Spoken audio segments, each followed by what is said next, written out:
This is TK Trav, aka Travis Magus, here with LVX777.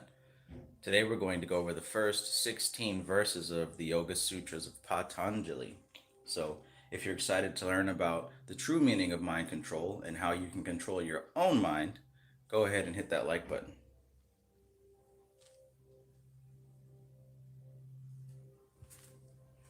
It's a Tuesday, ruled by the spirit known as Maya, which is also known as Mars. Mars's color is red, so I like to use my LEDs to celebrate that. In any case, greetings, and welcome.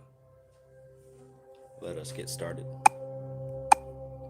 My mind's telling me no, but my body's telling me yes, baby. I don't wanna hurt nobody, but there's something that What's going on, Alchemy Gold? Greetings.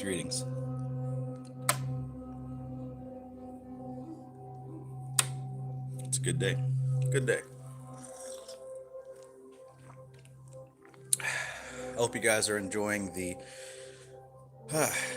readings, because I certainly enjoy them, and they're very informative.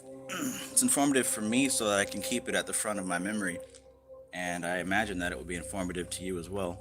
Hope so, at least. So, let's get set up here. I don't see nothing wrong with a little bump and grind. That was always so funny to me. My body's telling me yes. And isn't that how it is with our distractions and our vritis and our five senses?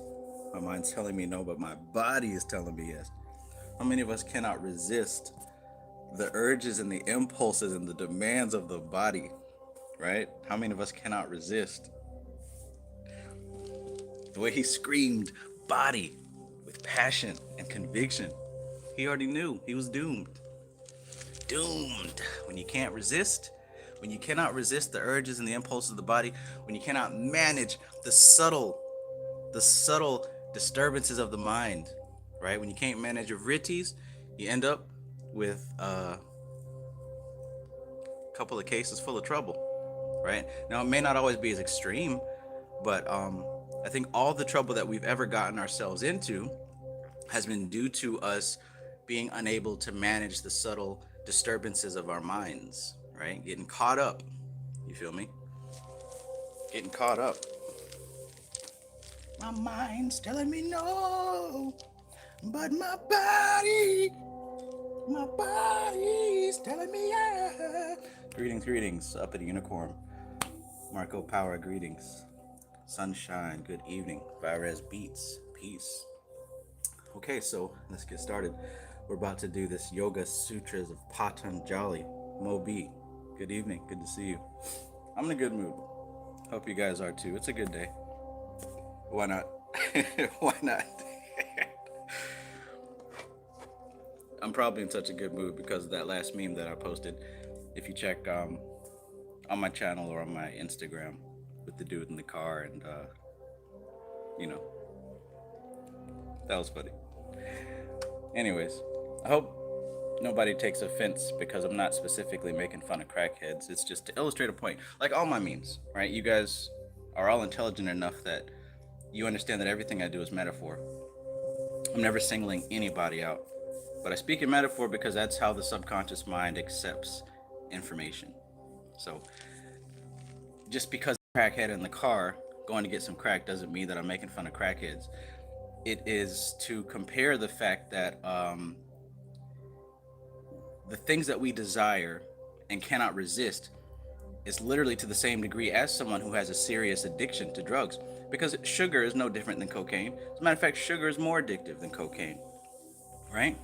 And how many soda pops do you have in your fridge? And how many soda pops do you throw back day after day, right? Soda pop. I'm from the South. I don't say pop. But anyways, you get the point.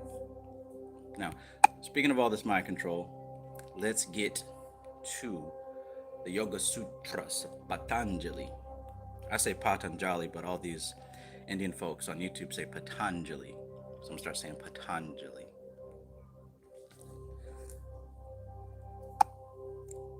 But that crack, y'all, that crack keeps telling me yes, gotta go.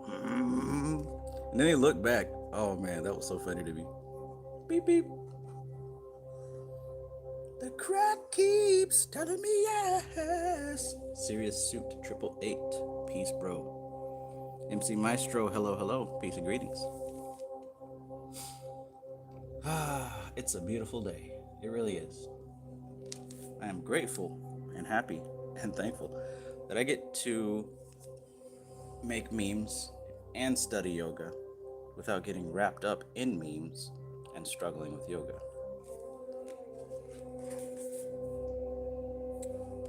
All right. So I'm not going to read the introduction. Hopefully you guys have this book, because really when you look at different subjects, you have certain books that are like staple textbooks, you know what I mean? And if you are a serious student of the occult and a serious student of yoga, you want to go ahead and get this book, right? I've seen this book referenced in so many of these other books on my bookshelf that, you know, you might as well have it yourself, right? It's been referenced in all of those books, right? Including those books right there, right? Well, not that one, but it's been referenced in this one and all of these, right? And this one and that one and that one. Can't even see my finger. Yeah, that one. So yeah, this is one of those source books that I would definitely say go ahead and get, because a lot of these books are teaching from it, right? So get this book if you don't have it. Again, go ahead and like this video if you are appreciative of this information, if you like this information, if you want me to continue doing this kind of thing. Thank you, Uppity Unicorn. Okay, so let's get started. Like I said, I'm not going to read the introduction. You can read that. It's just going to give you a little bit of background about what's going on. But I will read this right here, because this book is actually split up into 4 books, right? And the first part is the book on study, book on contemplation. Everything in magic, and that's the code word for magic, study and practice. But this first part is contemplation. The next part is practice. We're doing the contemplation. This is just the layout of what yoga actually is. And then this is the practice of how you do it. Then there's a portion on accomplishments, and there's a portion on absoluteness. But we're going to start here. We're just going to read the first 16 sutras. All right? Again, get this book if you don't have it. It'll be worth it if you're serious about understanding how to master your mind and how to master your reality. Okay? Is the audio good? Can you guys hear the mystical music?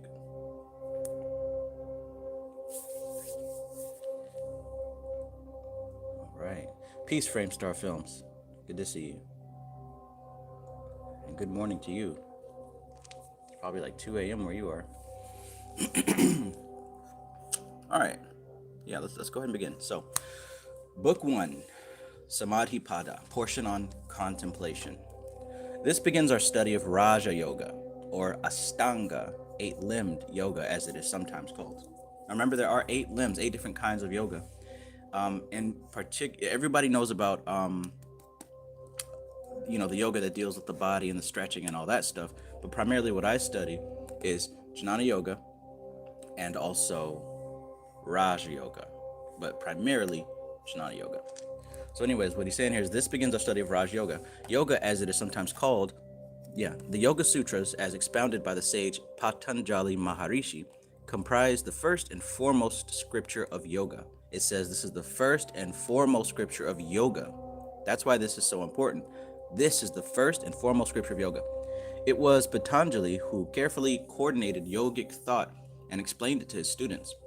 As he expounded these thoughts, his students jotted them down in a sort of shorthand using just a few words, which came to be called the sutras. The literal meaning of the word sutra is thread, and these sutras are just combinations of words threaded together, usually not even well-formed sentences with subjects, predicates, and so on. Within the space of these 200 short sutras, the entire science of yoga is clearly delineated. Its aim, the necessary practices and obstacles you may meet along the path, their removal, and precise descriptions of the results that will be obtained from such practices. Okay? Now, by the way, I pointed at that picture. This is not Patanjali, obviously. Well, maybe not so obvious to you, but that's not Patanjali. That's Swami Satchidananda.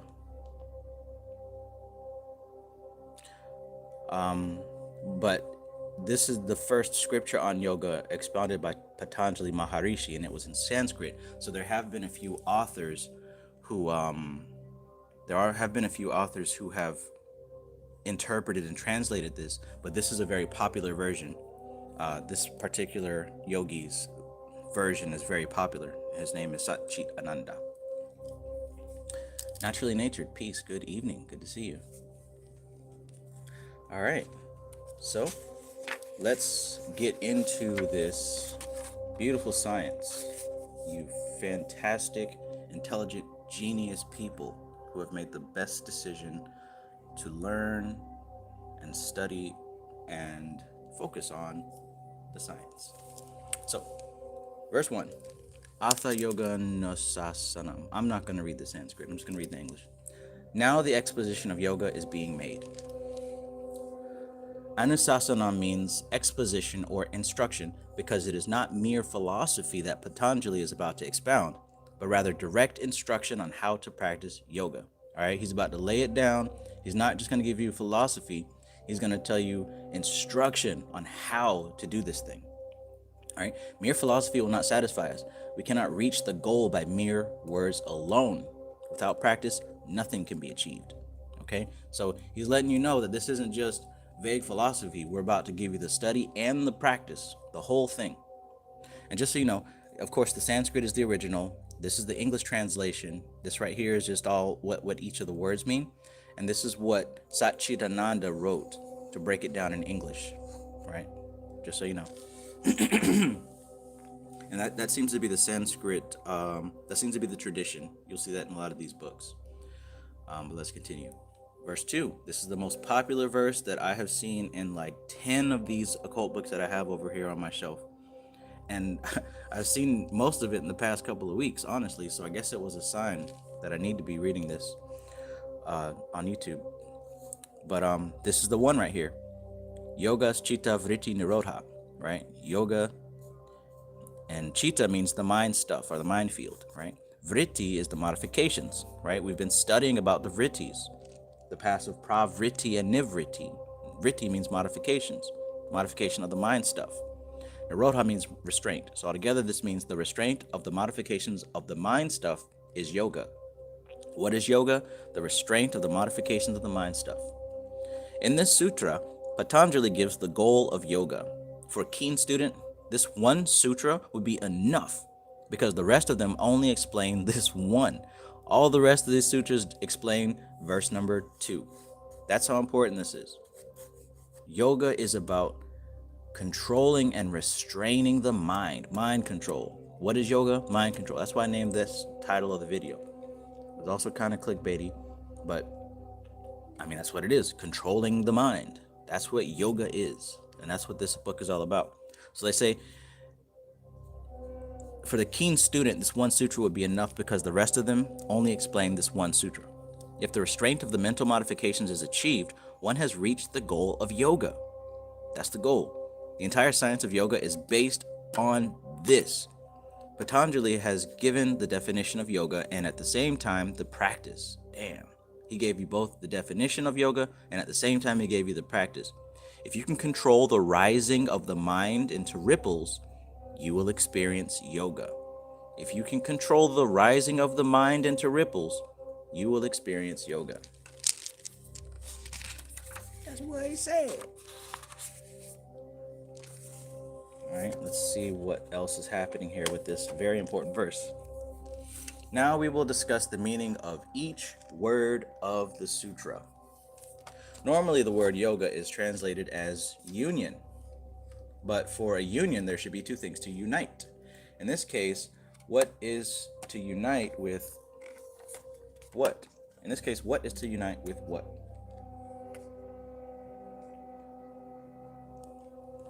So here we take yoga to mean the yogic practice. The extraordinary experience gained by controlling the modifications of the mind itself is called yoga. Chitta is the sum total of mind.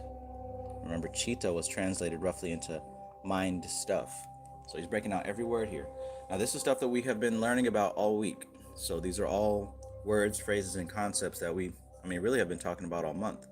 So if you've been following these videos, this is starting to make sense. What's good? Changing spiritually. Jobs, peace. Okay, so chitta is the sum total of mind.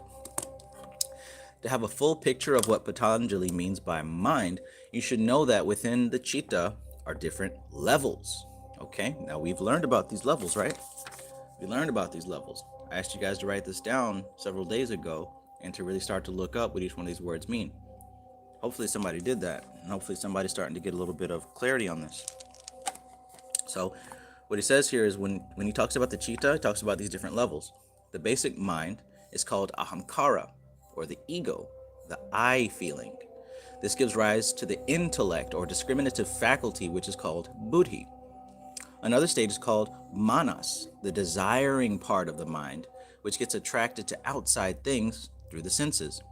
So when you think about manas, that's the desiring part of the mind. The manas is the part that desires, and it gets attracted to the outside things through the senses. So when your mind's telling you no and your body's telling you yes, that's the manas talking. R. Kelly was singing about the manas at the very opening of that song.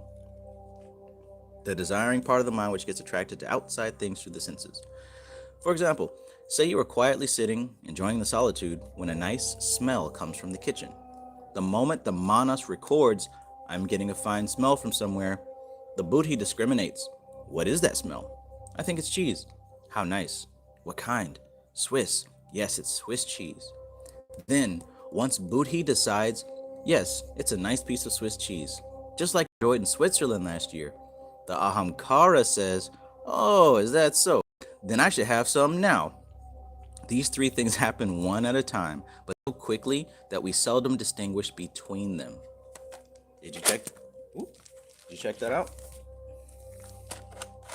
That right there is the whole process of what happens, right? Now, for this to be one of an extremely old text on yoga, they already broke down how the mind works. They already broke down the psychology of the average, of everybody, basically. That's how it goes. So it begins at the manas level. It begins with the body mind. And what happens is that body mind, it receives data from the five senses. And when it takes that data in, it's just identifying what it is. Or rather, it's identifying that an impulse is met. Then it is buddhi, highest self, which discriminates what exactly is being sensed. And once it's being sensed, ahamkara makes a decision, an executive decision. I want some, attracted to pleasure or running away from pain. So it's received by manas, who's in control of the five senses. Once it goes in, buddhi discriminates what exactly it is. Manas doesn't have anything but desires and detects what the five senses does. Buddhi discriminates. But what happens is ego comes in after that and says, I like it or I don't like it. And we make all our decisions based off of that automatic process. But let's let Patanjali tell us about it.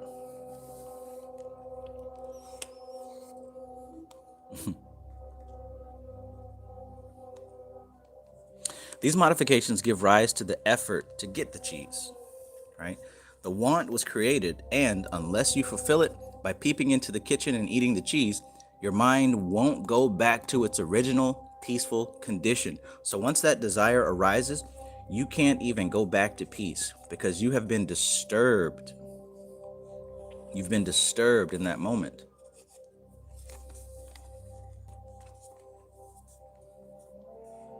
The want is created, then the effort to fulfill the want. And once you fulfill it, you are back to your original peaceful position. So normally, you're in a peaceful state. That is the neutral condition of the mind. But these chitta vrittis, or the modifications of the mind stuff, disturb that peace. All right, that's simple enough. That's really simple enough to understand. Now, again, this is what he's been talking about and teaching us from this book, the passive pravritti and nivritti, right? But he's just breaking down the origin of this science. The vrittis, the modifications of the mind stuff, disturb the peace. And unless we go out and satisfy the pleasure or the pain, once we go out and move towards that pleasure or move away from that pain, then until we do that, we don't go back to the natural condition. My mind's telling me no, but my body's telling me yes. All the differences in the outside world are the outcome of your mental modification. For example, imagine you have not seen your father since your birth, and he returns when you are 10 years old. He knocks at the door. Opening it, you see a strange face. You run to your mama saying, "Mama, there's a stranger at the door." Your mama comes and sees her long-lost husband. With all joy, she receives him and introduces him as your father. Now, he's become your daddy. Did he change into your daddy? No, he's the same person. You created the idea of stranger, then you changed it to daddy. That's all.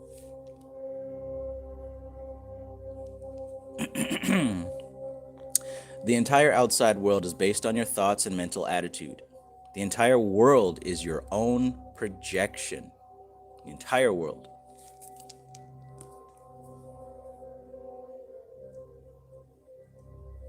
This is what they mean when they say that. Your concept of reality is your projection. Your values may change within a fraction of a second. I've seen it. You've probably seen it many a times, right?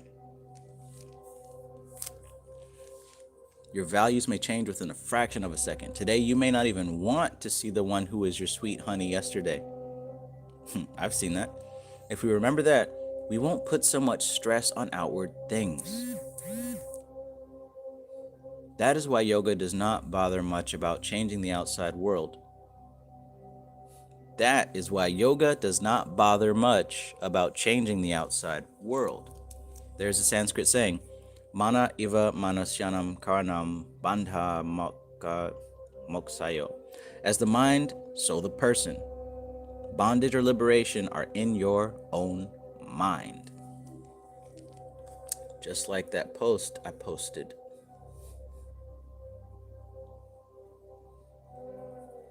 As the mind, so the person. Bondage or liberation are in your own mind. If you feel bound, you are bound.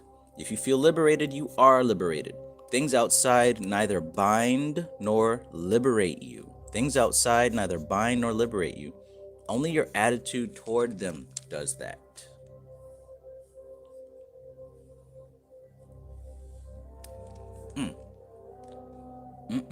Let's continue. That is why whenever I speak to prison inmates, I say, you all feel you are imprisoned and anxiously wait to get outside these walls.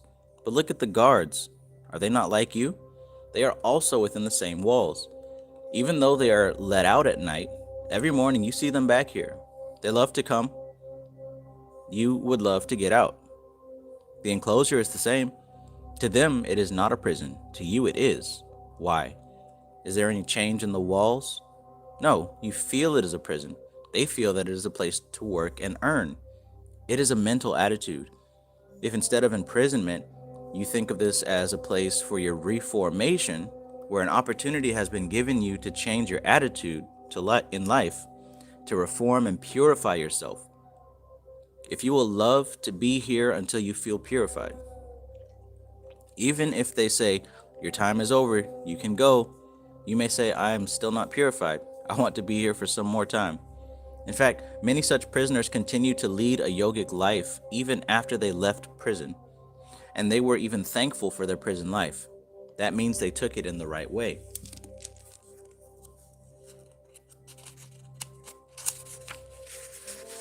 Alchemy Gold said, it takes a strong person in prison to say that. Sheesh. Absolutely. Nowhere in this text did he say it was easy. However, regardless if it's easy or difficult, the fact is the same, you know? Goodness gracious.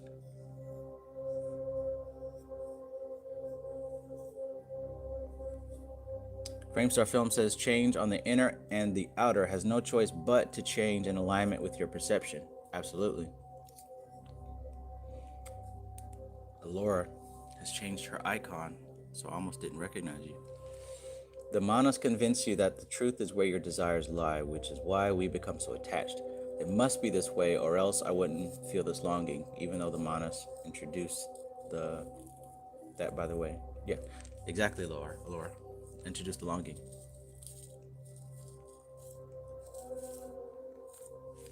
Thank you so much. Again, for everybody joining, please go ahead and like the video if this is the type of content that interests you and you derive something from it. So, if you can have control over the thought forms and change them as you want, you are not bound by the outside world. There's nothing wrong with the world. Guess what? There's nothing wrong with the world. You can make it a heaven or a hell according to your approach. That is why the entire yoga is based on chitta vritti nirodha. If you control your mind, you have controlled everything. Then there is nothing in this world to bind you. Everything is happening in the world right now, and you decide what you focus on, right? Because there are still people who come up like, well, what about child rapists, and what about this, or what about that? I mean, obviously that exists. No one has said that those things are good. Nobody said that. But what was certainly said is, if you are disturbed on the inside, you're going to see disturbances everywhere.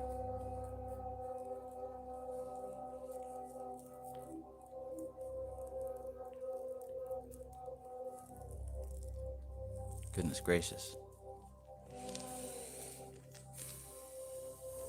I'm not going to let my coffee get cold this time.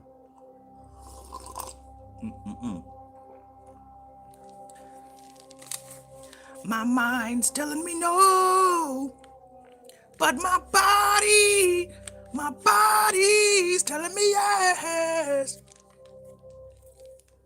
You see what happens there, right? Let us continue. Sutra 3. Then the seer, or the self, abides in its own nature. You are that true seer. You are not the body, nor the mind. You are the knower, or seer.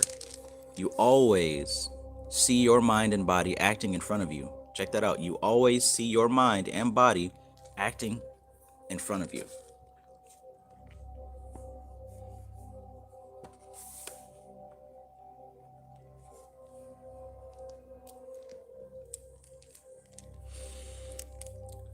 What's up, Mad Bear? We all have hiccups. It's a natural part of having a body. But remember, the body doesn't control the show, it only controls itself. You know that the mind creates thoughts. It distinguishes and desires. The seer knows that, but is not involved in it. So take a minute to grasp this concept. I'm going to read it again. I want you to listen and think about these words, because we're breaking it down here. We're breaking down the concept of know thyself, because this applies to you. This applies to every person. Check it out. You are that true seer, right? You are not the body, nor the mind. You are the knower, or the seer. You always see your mind and body acting in front of you. You know that the mind creates thoughts. It distinguishes and desires. The seer knows that, but is not involved in it. Grasp that, guys. Grasp that. You have a body. You also have a mind, but both of those things are instruments. They're tools. You're not the body, and you're not the mind. You are the knower. You're the seer, right? You always see your mind and body acting in front of you. You know that the mind creates thoughts. It distinguishes and desires. The seer knows that, but is not involved in it. Who and what you actually are is not involved in this body process or in this mind process, okay? That may be easier for some to understand, that may be more difficult. But you can only come to realize that if you sit still and analyze the mind and the body. That's why meditation is important. That's why yoga is important, because it provides you an opportunity to analyze the body and the mind. It's nothing to believe. This is everything that you experience when you sit still. That's why I keep talking about monkey mind and distractions and attachments. because all those are things that keep you away from the realization of the truth. And the truth is, Neo, you are slave. You're not the body and you're not the mind. That's what the truth is. You're the seer. So, but to understand that eternal, peaceful you, the mind must be quiet. Hey, he told you that. I didn't say it. He said it. But to understand that eternal, peaceful you, the mind must be quiet. Otherwise, it seems to distort the truth. If I explain this through an analogy, it will probably be easier to understand. You are the seer who wants to see itself. How? Even in the case of your physical face, if I ask if you've ever seen it, you have to say no, because it is the face that sees. The face itself is the seer or the subject. What is seen in the mirror is the image, the scene or the object. If the mirror is corrugated, curved, concave, or convex, will you be able to see your true face? No. It will appear to be awful, too big, or too high, or full of waves. Will you be worried seeing this? No. You'll immediately know something is wrong with the mirror. You're seeing a distorted reflection. Only if the mirror is perfectly smooth and clean will it give you true reflection. Only then can you see your face as it is. In the same way, the seer or true you reflects in the mind, which is your mirror. Normally, you can't see the true self because your mind is colored.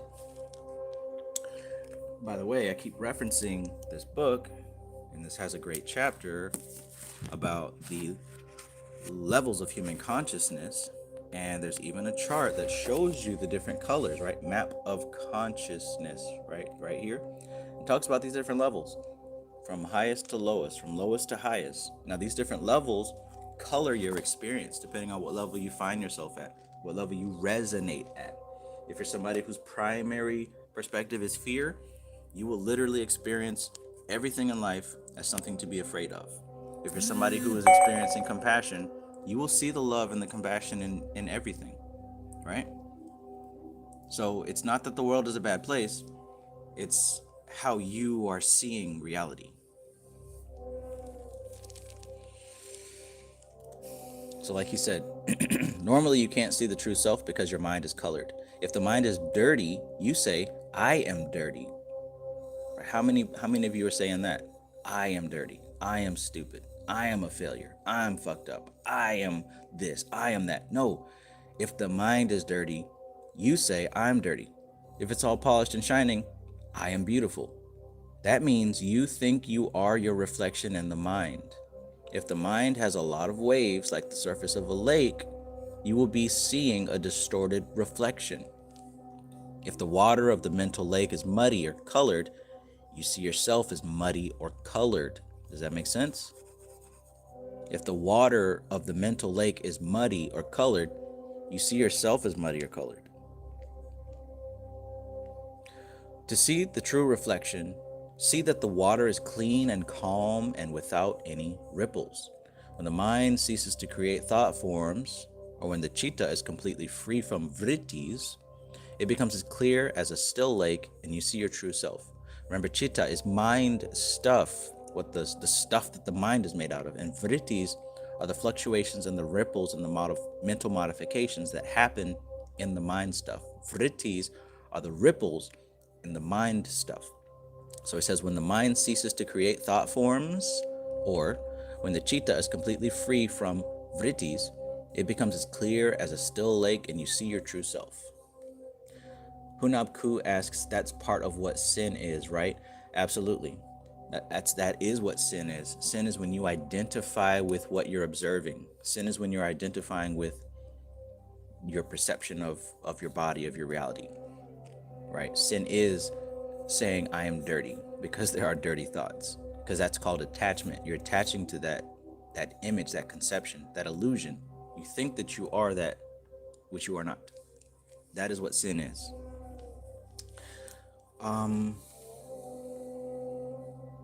Let's see.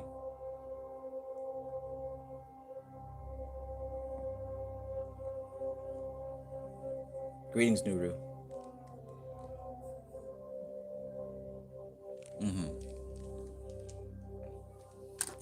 Thank you for that. So let's go to Sutra number 4. Vritti sarupyam itaratra. Vritti means modification. Sarupyam means assume form or identification. Itaratra means at other times. So what that translates to, isn't that just beautiful? What that translates to is, at other times, the self appears to assume the forms of the mental modifications. Gerald Sombright, greetings. Right? At other times, the self appears to assume the forms of the mental modifications. So when he says at other times, as opposed to what he said in verse 3, then the seer abides in its own nature. So when you're able to manage your mind, right? We're just going to do just a quick recap here, just so this all starts to make a little bit more sense, right? So now the exposition of yoga is being made. Now I'm about to break it down, not just theory, but also practice. The restraint of the modifications of the mind stuff is yoga.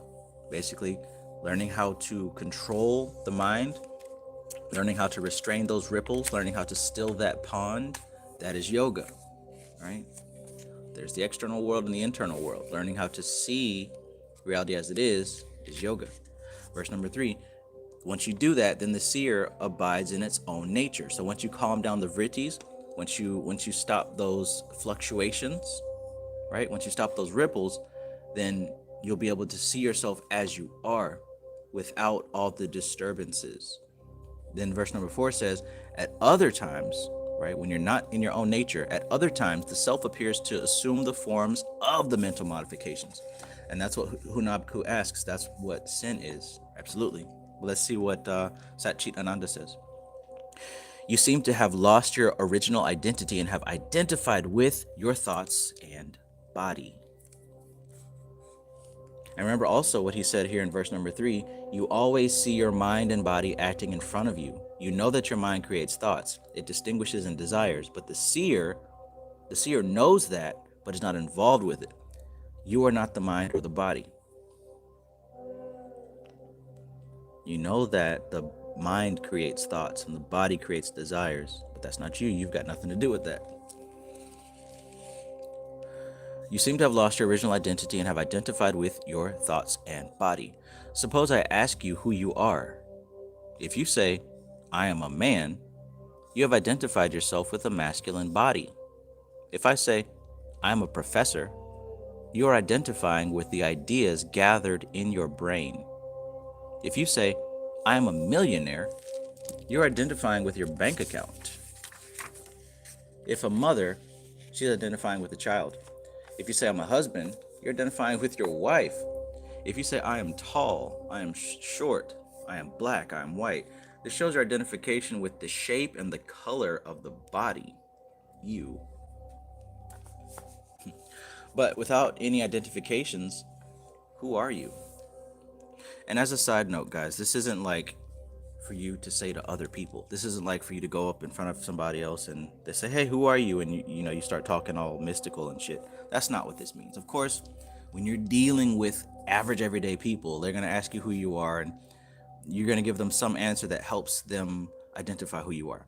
But when it comes to you and yourself and your soul, inside of your own head and your own experience, that's where this comes into play, right?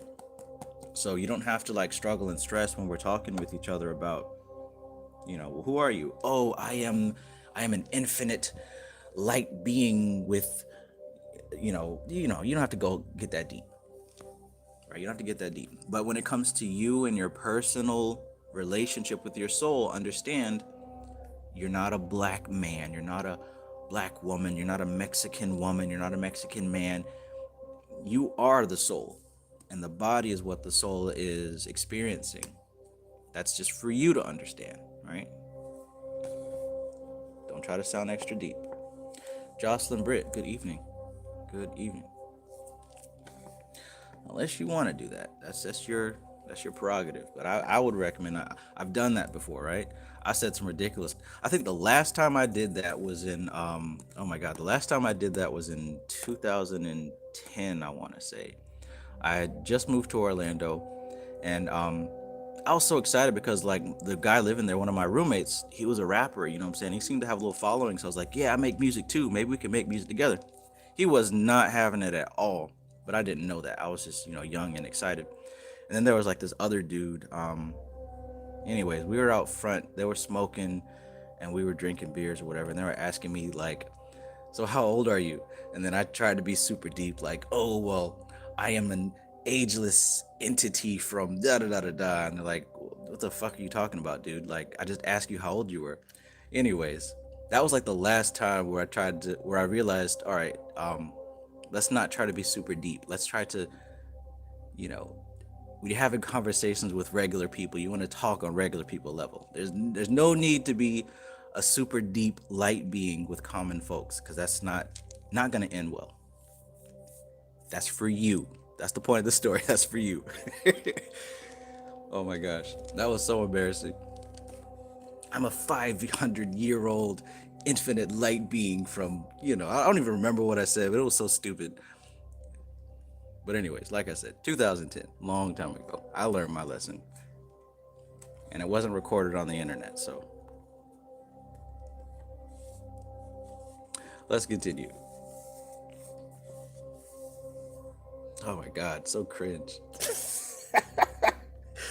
I really said that shit with confidence too, man.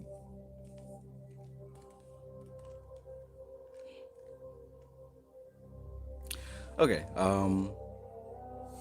I am black or white. It shows your identification with the shape and color of the body.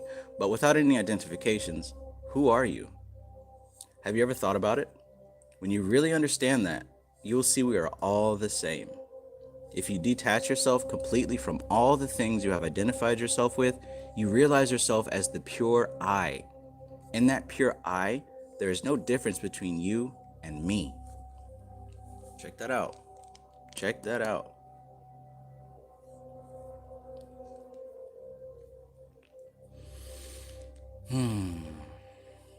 That's something to think about. He says here, without any identifications, who are you? Right? Without any look at that. Take away the gender, take away the sexuality, because for some reason people think that your sexuality is a personality trait, which it's absolutely not. Right? Take away the gender, take away the sexuality, take away your political affiliation, take away your cultural affiliation. Like, take all those invisible labels away, right? Like, if you were to go to a different country and talk to someone who doesn't know anything about your culture, all that little stuff doesn't exist, right? What's left after you take those labels away? What are you when you take all those labels that you cling to away? He says, have you really thought about it? When you really understand that, you will see we are all the same. And it's true. We all operate on this same operating system. Everything else is just extra. It's extra, and it can be changed in the blink of an eye. If this really went to some kind of martial law lockdown zombie apocalypse, all this little fragile civilization stuff would fall apart, and you would reduce to the animal level that you are. For those of you who haven't done the work. But even as he says here, we are all the same.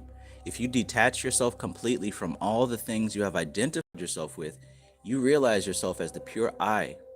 In that pure I, there is no difference between you and me. This is true not only with human beings, but with everything, right? It gets deeper. It's not just compassion for human beings. This is with everything. You call something a dog because it has a dog's body. The spirit in a dog and a human is the same. We getting into territory some people might not like to hear. We getting into territory some folks might not want to hear about, because they swear some people got a soul and some people don't, right? They swear that some animals or some other things don't have the same soul as me, right? I don't know where you got that from. Well, actually, I do know where you got that from, but I'm gonna go with what the ancients said as opposed to what some wild new person said a few years ago. You feel me?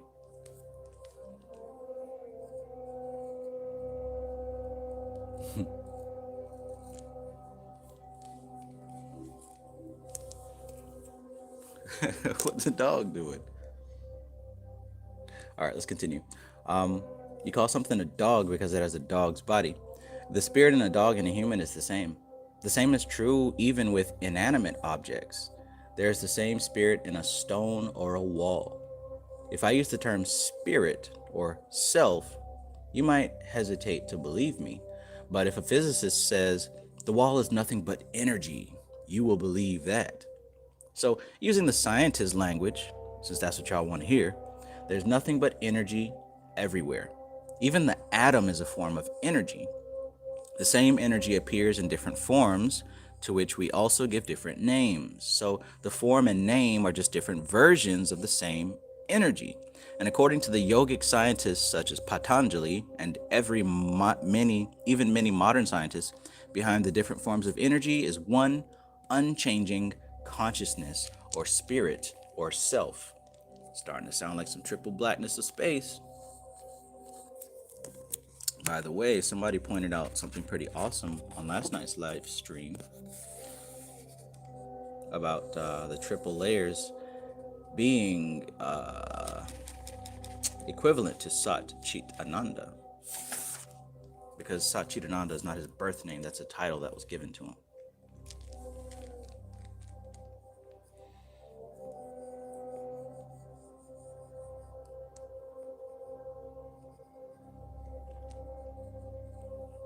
What the dog doing? Yeah, well, technically, you don't have a soul because you don't have melanin that I can see in your Instagram photo, so you're not going to Hotep heaven. Let me stop before somebody gets mad and unsubscribes. Hotep heaven. Where we at? So yeah, energy. We're all energy. Energy is interchangeable with the term spirit, right? The wall is composed of energy. The rocks are composed of energy. The animals, everything is composed of the same energy. Hotep heaven. You ain't got melanin, you ain't going to Hotep heaven because you ain't got a soul, right? Anyways, like I said, that is why if we could calm our minds and get to the basis of all these modifications, we would find the unity among everything. That is the real yogic life. That does not mean we are indifferent to the changes and become useless to the world. Instead, with this experience of universal unity, we function better. We will have happy and harmonious lives. Only then can we love our neighbors as our own self. Otherwise, how is it possible? If I identify myself with my body, I will also see another person as a body, and the two bodies cannot be one. They are always different. If I identify myself with my mind, nobody can have a mind exactly like mine. No two individuals have the same body or same mind, even twins. Even to the extent of the half-inch square thumb, we are not the same. Ask the fingerprint experts. They will tell you no two fingerprints are the same.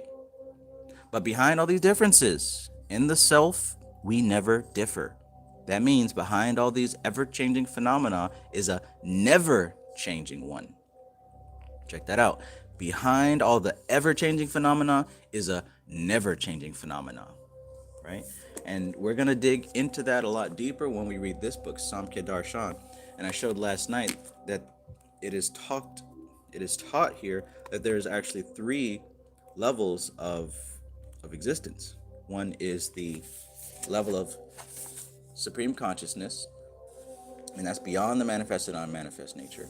Right under that is the level of the unmanifest, right? Now, up here is where we're all the same, consciousness, but the more dense that we get, the more that we become a bit differentiated, right? So there's the unmanifest, and from the unmanifest comes the manifest realm, right? Now check out what he says. Purusha, representing the totality of consciousness beyond the manifest and the unmanifest, is number one. Prakriti alone with itself, the unmanifest Avyakta or Mula Prakriti, where all the three gunas, remember the gunas, generator, operator, destroyer, are in harmony and balance in Samya Avastha, is number two, right? So the gunas in harmony is the unmanifest realm. The third category relates to the manifest state, which is Vyakta Avastha, where the 23 components or expressions of Prakriti are seen. Now, basically, what he just said there is there's three levels. There's Purusha, which is the totality of consciousness. The next level is Prakriti by herself with the gunas in harmony. And then the third level is the manifest level. And that's where the expressions of Prakriti are seen. I'm going to reference another book. Well, actually, it's on the cover. Purusha's over here. That's beyond the unmanifest and the manifest. This is your soul, right? This is the individual soul. This is that silhouette body behind the tree of life. You see that? You see the silhouette body? That is not in the tree. That's the Adam Kadmon, right? You may have heard Adam Kadmon, right? But we're looking at three levels here. Purusha, which is the soul. Prakriti, which is all the gunas in harmony, right? Now after that, we have the manifest dimension, right? Now we're talking about the tree of life.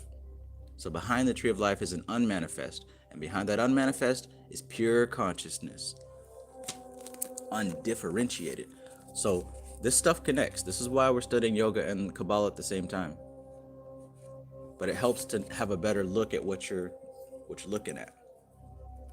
Now we would kind of technically say the manifest realm here, the unmanifest realm here, and pure consciousness up here. That would kind of apply. But this actually relates to four different realms. But still, you get the picture. It's not going to be exactly translatable on both sides, but they're illustrating that there's something happening here. You got different levels of the same thing expressing itself at different densities. So there's a level that is beyond any sense of expression, and that is the soul. Then you've got the unmanifest, which is the prototype realm. Then you have the manifest dimension, which is where we're at. Let me know in the chat if anyone is having trouble understanding that aspect. Because I think that if you just stick with me for a couple of months, not even that long, if you just read these books, you'll start to figure this stuff out, for real. Now here's that same chart on page 45 of Top Vishuddhi, right? Y'all know this book by now. So again, we got Purusha over here, which is the soul, individual soul. That's what it says. And that would represent the consciousness level. Now that's a whole different science because that includes all this up here. But we're talking about the microcosm. We got to understand that before we understand the macrocosm, right? And this is exactly what I just showed you otherwise with the soul level. Then you got the unmanifest level, which is the three gunas in balance. Then we got the manifest dimension, which is the mind, the body, and the five elements, right? The mind, the body, and the five elements. Now, everybody's mind and body is different because it's all these unlimited combinations of the five elements. But guess what? All this actually comes out of this. So it has to start at this level before it's down here. This is where we're the same. Of course, we're different in this manifest dimension, but this isn't even really valid. This isn't even really existing. This is just an expression of what's happening here.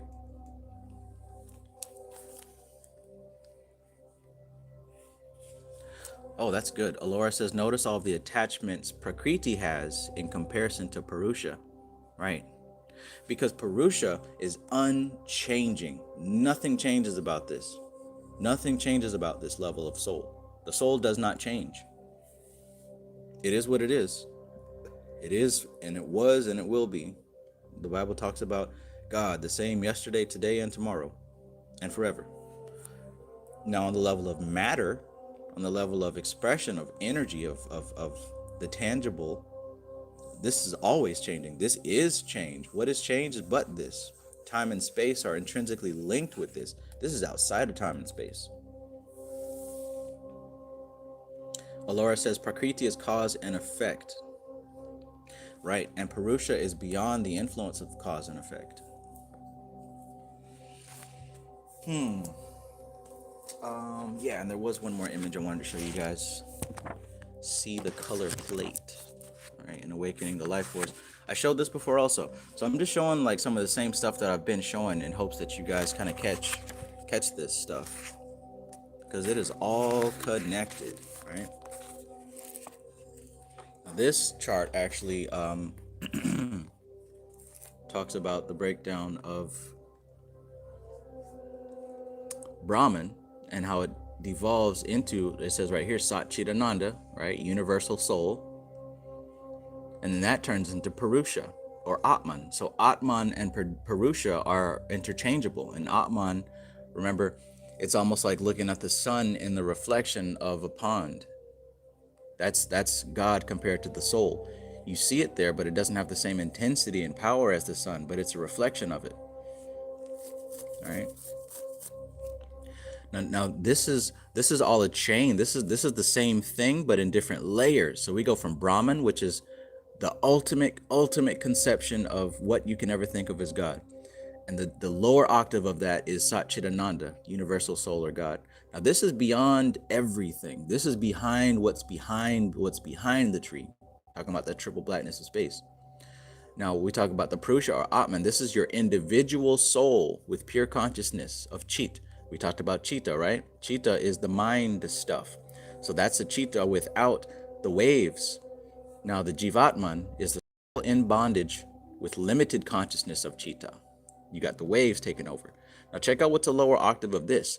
Prana, the vital life force. This is why we have to start doing work with the chakras and all the different meditations like taught with Shuddhi and lesser banishing ritual of the pentagram and all these different rituals, because you're working with the prana. That when you start to become more aware of the prana within yourself and what's circulating around yourself, you start affecting all the layers up this chain, right?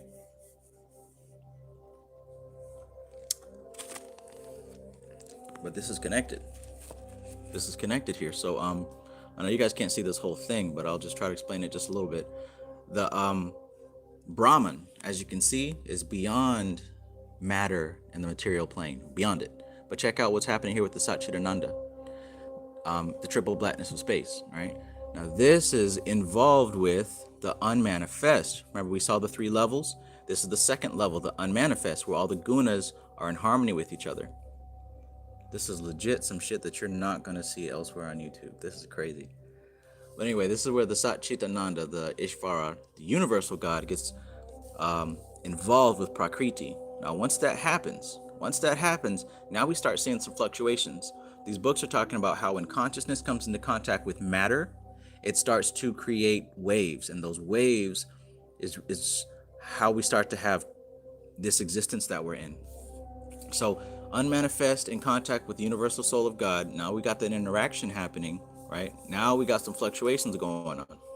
The Purusha, which is also Adam Kadmon, which is also Atman, which is also this body behind the tree, right? This is the advanced stuff right here, y'all pay attention. This starts to form the causal body, which is the highest of the 5 bodies that we can come into realization of. Doing rituals like taught with Shuddhi helps you to come into balance with this causal body. But that's related to the Jivatman, which is the soul with limited consciousness of the mind stuff. But guess what's happening at the same time? This is related to Buddhi, right? Buddhi, which is this highest stage of the Antakarana, right?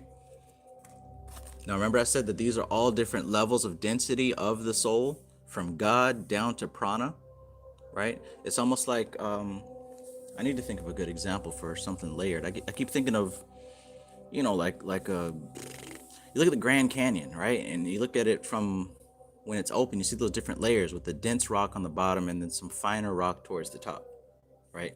But anyways, this unmanifest level is related to Purusha, right? That's why you see this chart right here. It shows Purusha right next to Prakriti. They're equal right there, right? But underneath that is the manifest level. So likewise, you're seeing Purusha here and Prakriti in her unmanifest nature. But underneath that Underneath, see, all this is just different octaves of the same thing. Over here, we're looking at consciousness. Over here, we're looking at energy and matter. Somebody said that they thought that prana was the same thing as, they thought that mind was the same as consciousness and prana was the same as matter. That's incorrect. Consciousness is not mind. Consciousness is beyond mind. Prana is not matter. It's not energy. Prana is related to consciousness because it's through prana that we're able to liberate ourselves from matter. That's why the breathing exercises, that's why the rituals and all that stuff is important, because the prana is what helps you raise your level. But just to go ahead and wrap this up here, the Jivatman is related to the Mahat, the Buddhi level. The Ahamkara level is related to the prana. So Ahamkara can be manipulated, transcended, and mastered through mastery of the prana. Okay, it says here, prana vitalizes Ahamkara and manas. This is why your breathing exercises are important. So right now, stop. Take a deep breath, exhale. And every time you do that, when you can become aware of that breath, just visualize the energy that's flowing on that breath, right? That's a good, easy start. But maybe you can look up some different meditations or rituals to help circulate prana. You can definitely look into this book, which has so many different practices on how to vitalize the prana. We went over this last year. You can also take my class that I'm doing in February, the Inner Light Activation System, that teaches several different techniques to get started in an easy to follow path. But yeah, underneath Ahamkara, you got the rest of the physical plane, which you got the different pranas of the body. You got the mind or manas, the body mind. You got the five senses, you know what I'm saying, the five elements, etc., etc., etc. So all this stuff is related in a chain of command. I know that was a lot of information, but just to kind of illustrate, wow, that was a lot of stuff.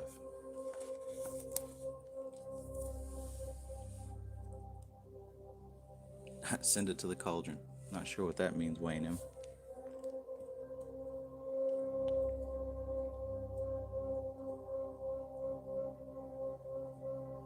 Okay, so let's continue with what we're actually studying here, because we're on verse 4 right now. So we talked about the spirit and energy being one and the same. So that is why, if we could calm our minds and get to the basis of all these modifications, we would find the unity among everything. Okay, so yeah, we made it to the end here. But behind all these differences, the self, we never differ. That means behind all these ever-changing phenomena is a never-changing one. That's why I showed the chart, to illustrate where the never-changing phenomena is. We have the level of pure consciousness, which is beyond time and space and manifestation. Then we've got the second level, which is the unmanifest dimension. Then we got the third level, which is the manifest dimension, okay? All right. Is everybody clear with that, or was that a little too much stuff?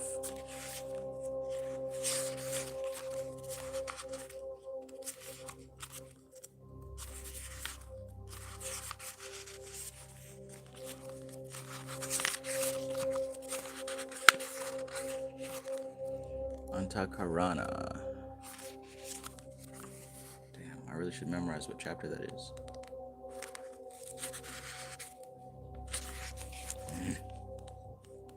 Why don't I just put the bookmark there? Save me some time. There we go. So yeah, like he says in this book, this means that behind all these ever-changing phenomena is a never-changing one. So again, like we mentioned here in this book, you have three levels. One level is consciousness, which is beyond the manifest and unmanifest.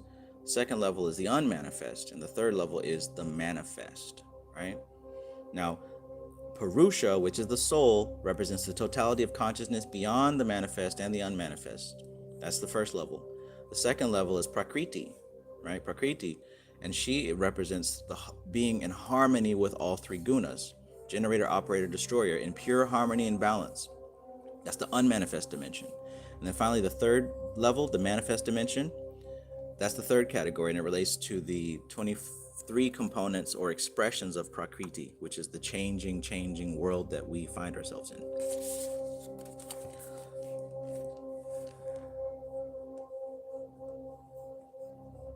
All right, so that one appears to change due to our mental modifications. So that one appears to change due to our mental modifications. Behind all these ever-changing phenomena is a never-changing one. That one appears to change due to our mental modifications. So that unmanifest dimension and that level of consciousness, it's not changing. It appears to change. Why? Due to our mental modifications. You see how important that is?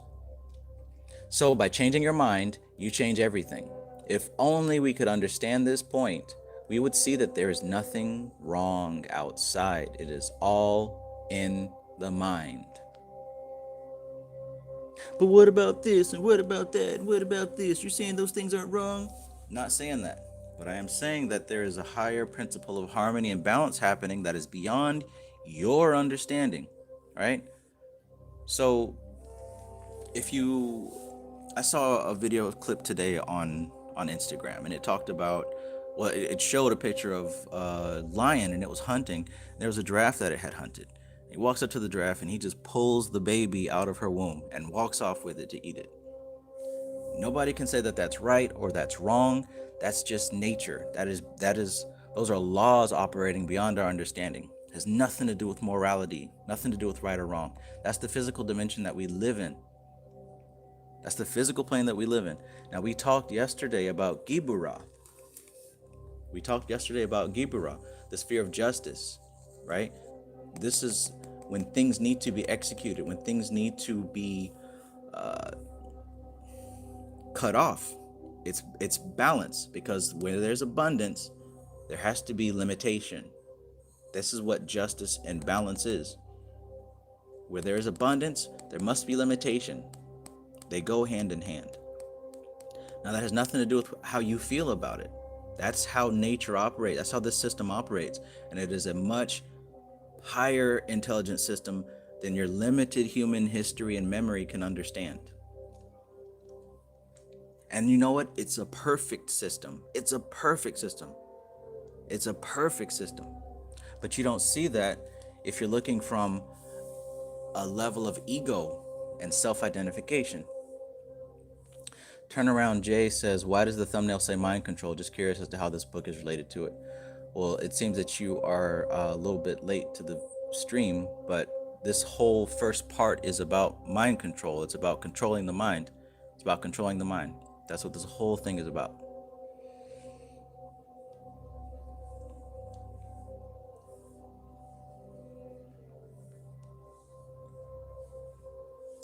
Let's continue.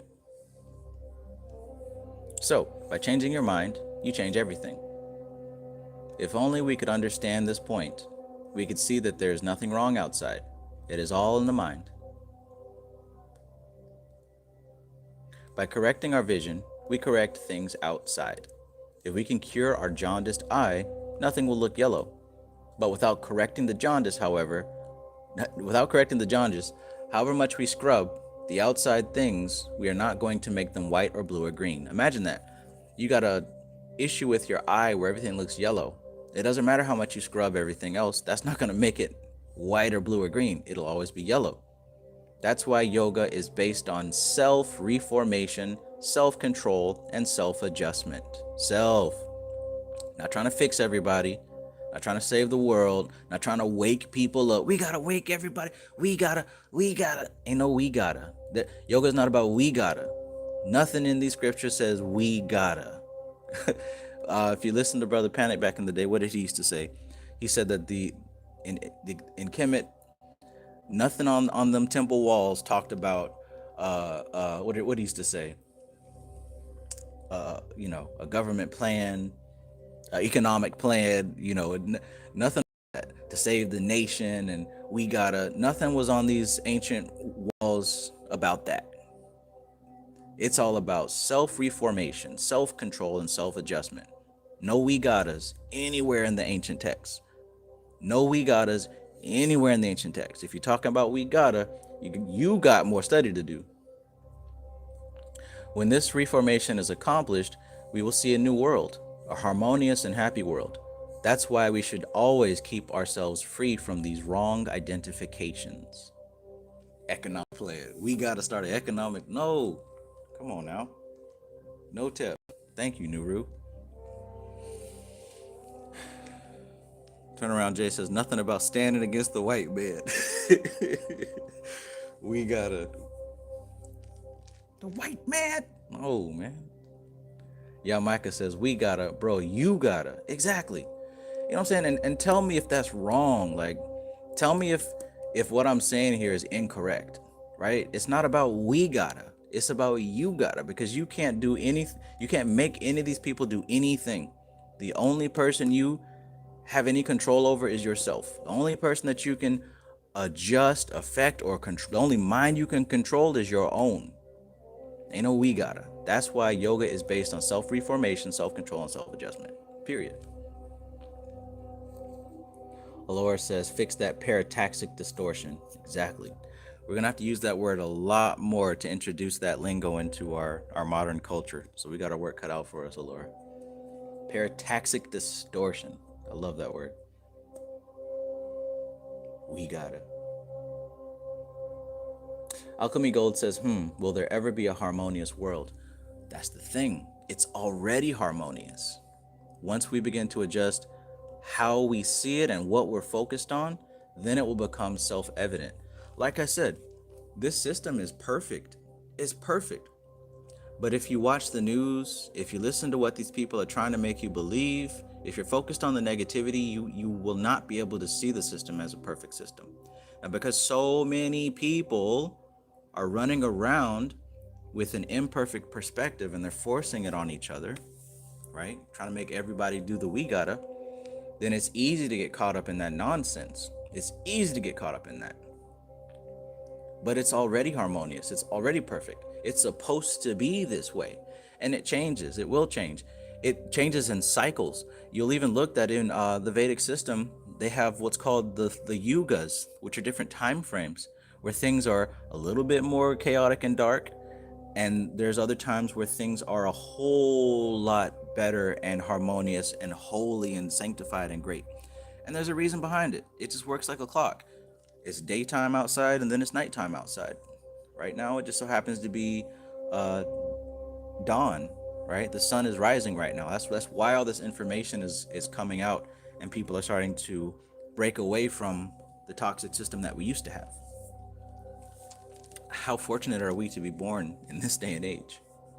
They're going to try to sell you the poison, literally. They're going to try to sell you a lie, right? They're going to try to poison your viewpoint, but you don't have to accept that. You don't have to.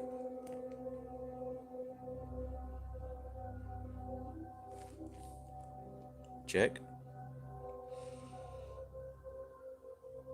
So back in the day, like those old Bobby Hemmett videos and Phil Valentine videos, they used to say check. And that meant, to check him to see if he was incorrect. Kind of like in basketball when you throw the ball to somebody and throw it back. We got it. Alchemy Gold says there's a Joker for every Batman. Exactly. And see, you know what? You want to know something? That Joker and Batman relationship represents what's going on in Gibra and Chesed. An overabundance of evil calls for a Batman. But check this out. Too much Batman calls for a Joker. It's a balancing system. That's why in the cartoon series and the comics, they could never really kill each other because they literally balance each other out. And we talked about this last night. That's why we have Goku Vegeta. That's why we have Naruto Sasuke. That's why we have Burger King McDonald's. That's why we have Pepsi Coke. All these, the red and the blue, they balance each other. Where there's abundance, there has to be cutting off. That's why the lion goes out and hunts the gazelle and the giraffe and rips the baby out the womb because there's too many. It has to keep balance. That, like, nature is behind this, not evil. That's not evil. That's nature. So the things that we see happening is still nature. Everything happening in the human sphere is still nature, because most of these people aren't even doing this work to be in tune with their higher selves. So they're being controlled by nature. They're being controlled by nature. They're not even in tune with their antakarana. So they're being controlled by nature and the five elements controlling them. Just like the lion and the giraffe and the dog. What he said here was the same spirit in the dog is the same spirit in the man. I'm just saying.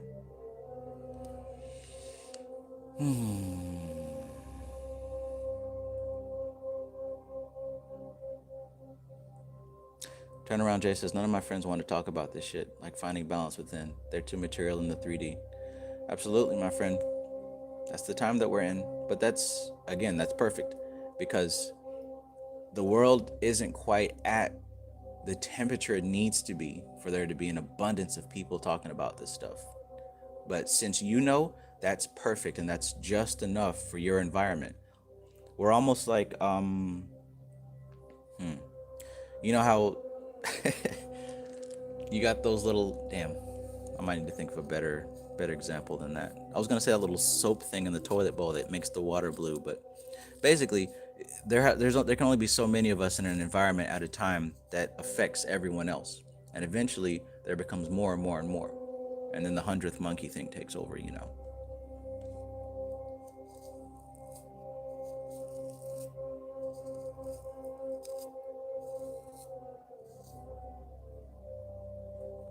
All right, let's keep going.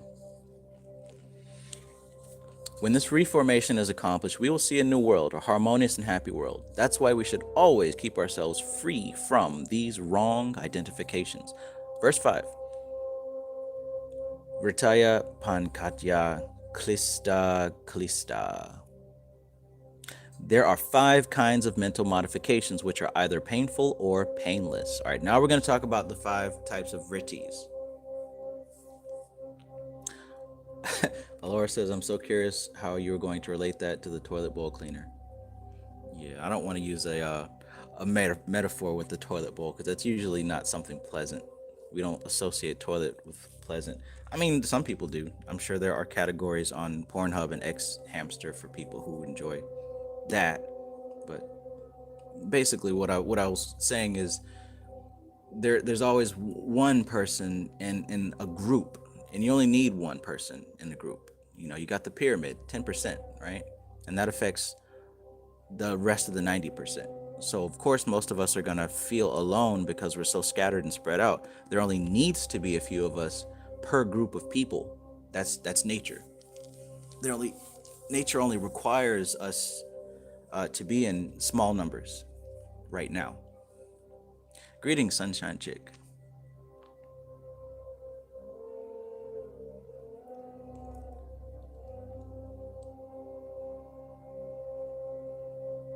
Okay. There are 5 kinds of mental modifications which are either painful or painless. So now we're going to talk about the 5 types of vritis.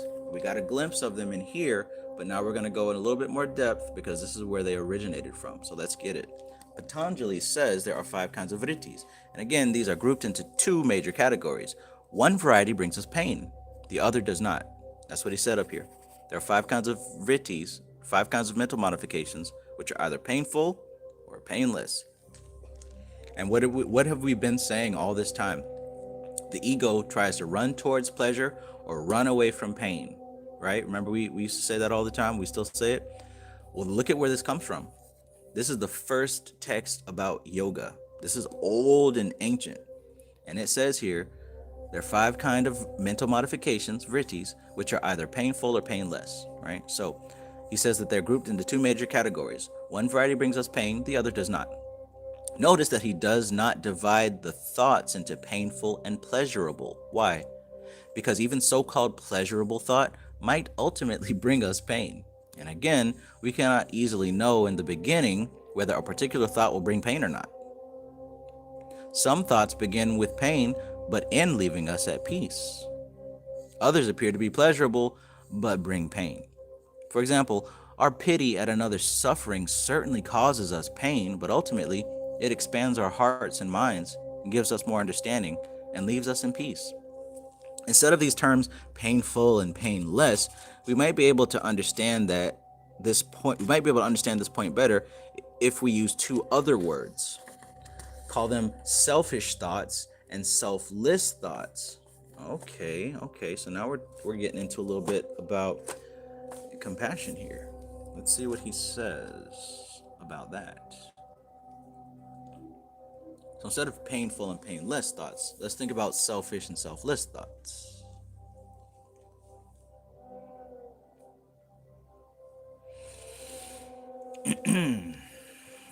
The selfish thoughts ultimately bring pain. And before we go too deep into this, I just want to say, this it just keeps reminding me of the levels of consciousness and power versus force, and how he talked about all those lower levels. They are self-destructive, right? The lower levels with the arrows pointing downward, they're all selfish and self-destructive. Shame is selfish, guilt is selfish, apathy is selfish, grief is selfish, fear is selfish, desire is selfish, anger is selfish, pride is selfish. Courage can be selfish or not. But all these lower levels that are self-destructive, they're also very selfish and self-centered, right? You should probably get this book. You should probably get this one too, because a PDF just ain't gonna cut it. So, the selfish thoughts ultimately bring pain. For example, to love something or somebody is pleasurable, but many of you have experienced how the very same love brought you a lot of unhappiness, pain, hatred, jealousy, and so on. Why? Because that love was not just a pure love, but was based on some expectation in return, right? How many of us have that definition of love, where it's based on something we expect in return? There was selfishness in it. The expectation may be anything: a little financial comfort, some publicity, a little physical pleasure, right? Check that out. Your love is based on a little bit of financial comfort, maybe some publicity, right? A little bit of physical pleasure. With this expectation, love seldom lasts long. So love, though it appears to be a painless thought, ultimately ends in pain if it is based on selfishness. On the other hand, a thought like anger might bring pain in the beginning. The anger of a selfless person has no personal motive behind it. Sounds like we're talking about Gibera, right? For those of you who were here yesterday.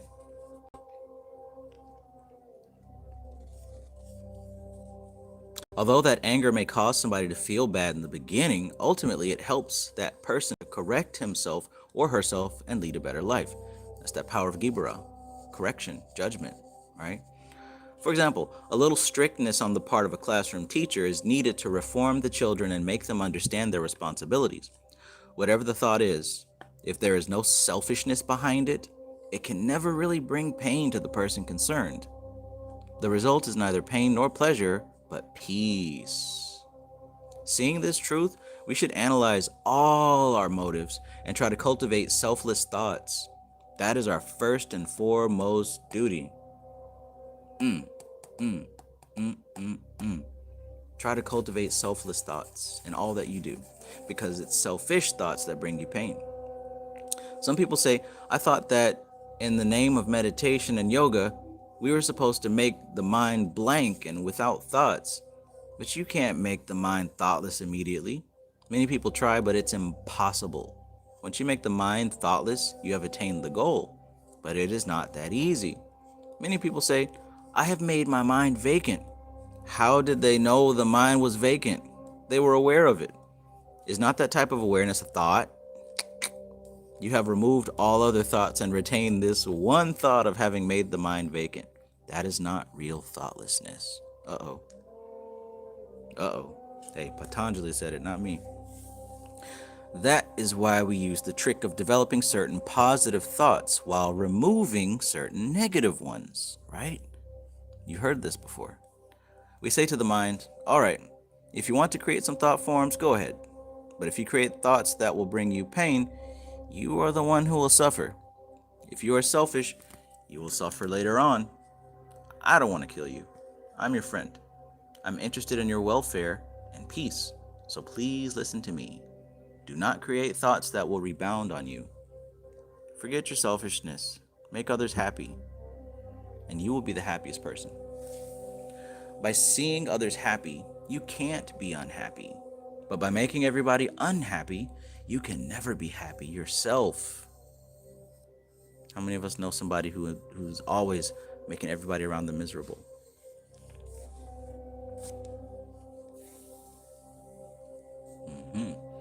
Laura says, and thus the mind control commences. Thank you. Somebody understands what's going on.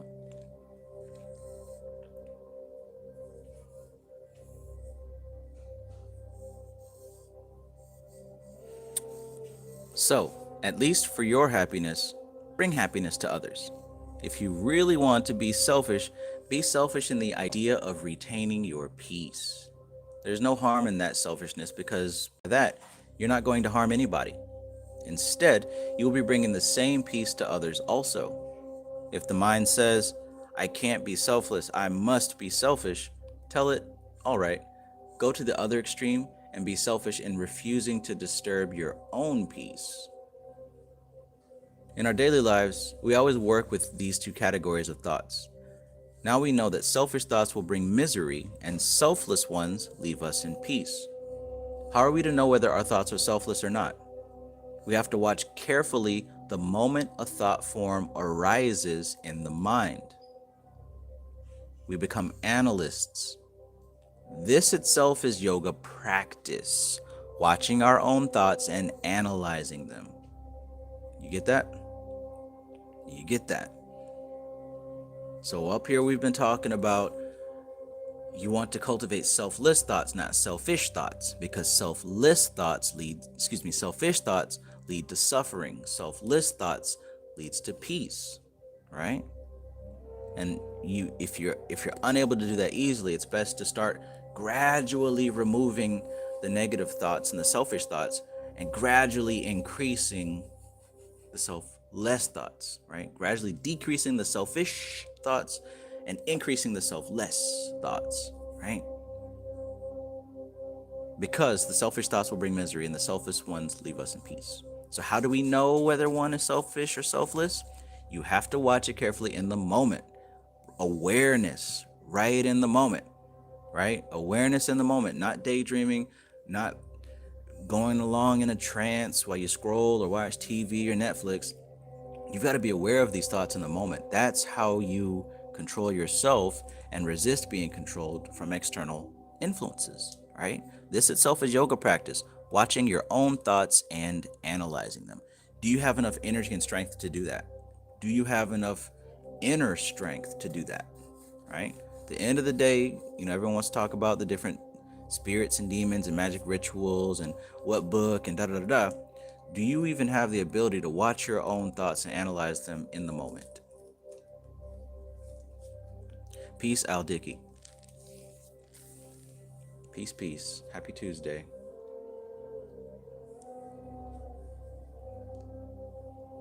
Alchemy Gold says, watching our thoughts and analyzing them. Got it. Yes, ma'am.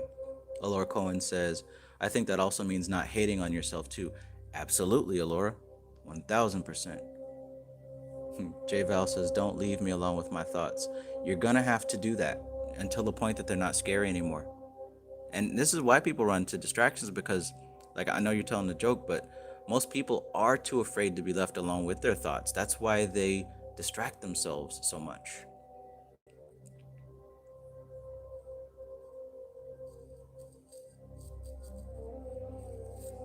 Let's continue. So, pramana, viparyaya, vikalpa, nidra, smritaya. All right, so here he's talking about the 5 different types of vritis.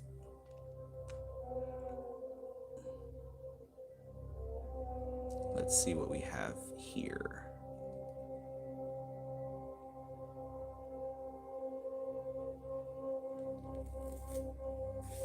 So, pramana means correct or right knowledge. Viparyaya means misconception or incorrect knowledge. Vikalpa means verbal delusion, imagination. Nidra means sleep. Smriti means memory. And aya is a plural grouping of these 5. So basically what he's saying here is they are right knowledge, misconception, verbal delusion, sleep, and memory. These are the 5 different types of vritis. Now, here Patanjali names the 5 types of vritis and explains them one after the other.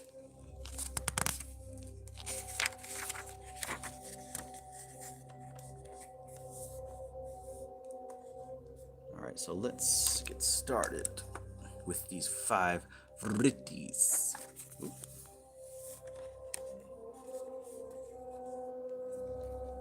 All right. So the sources of right knowledge, right? So now we're getting into the first vritti, which is right knowledge. The sources of right knowledge are direct perception, inference, and scriptural testimony.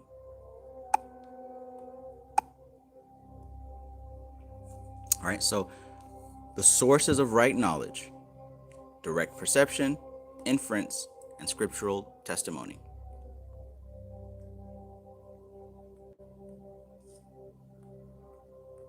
Uh-oh.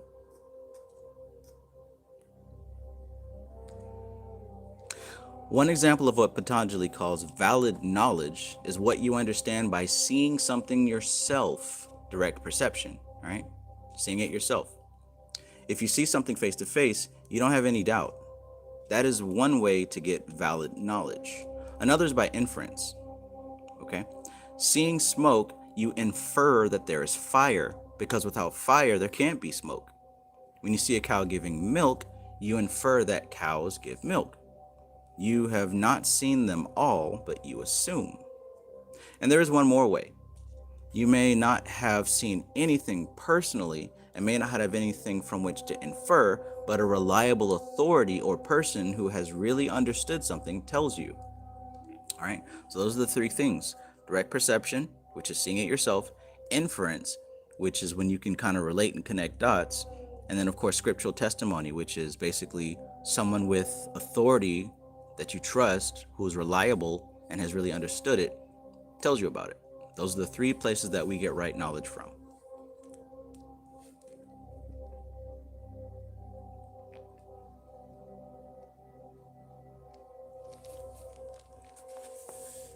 Here we normally mean the Holy Scriptures, which we believe because they are the words of the sages, saints, and prophets. They have seen the truth and have expounded upon it, so we believe them. That's why in the East, if anybody asks you to do some practice, it is expected that the Scriptures also recommend it. You should not do something just because I say so. Everybody who has gone the same road should approve it. And the ancient Scriptures should also approve it because the truth is the same. It is not something to be newly invented. You see what I mean? You see what I mean? The Bible says there's nothing new under the sun. And this is why I don't get caught up in any of this new stuff that they came out with. Oh, did you guys see what they just came out with? And this is the new. No new stuff. No new stuff, right? What did Bobby Hemmett say? If I don't see it in the ancient text, it don't exist. If it ain't in the Rig Veda, if it ain't in the Yoga Sutras, if it's not in these ancient scripts, then this is something that some new person made up. It's got to check out across the board, right? That's why it's important to study.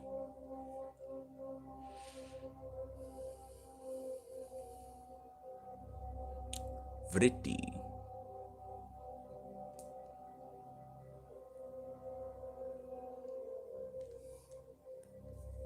Nuru says, haha, never listen to a hungry ghost. I'm not sure what you mean, but I know that Hungry Ghost is one of my favorite songs from Blank Banshee.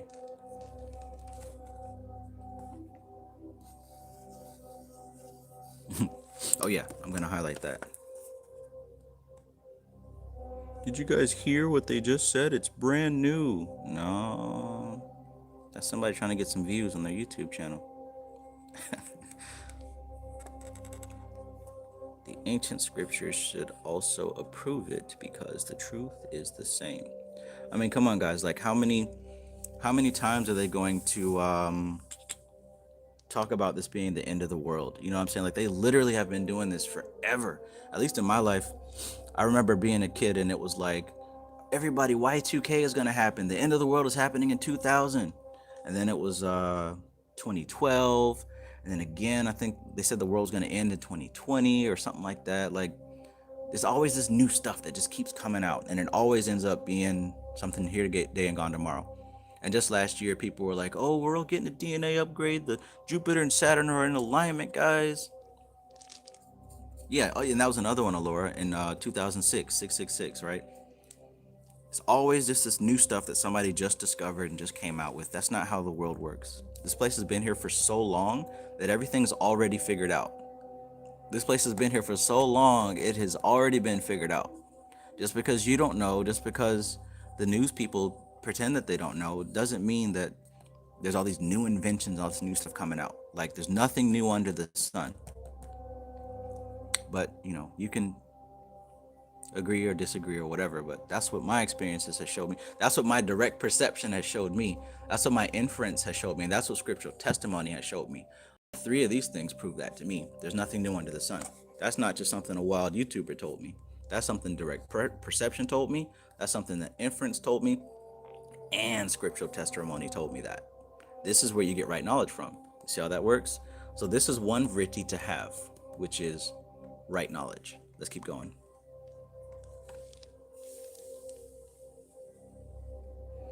Alchemy Gold says, I remember 4 end of the earth scenarios, right?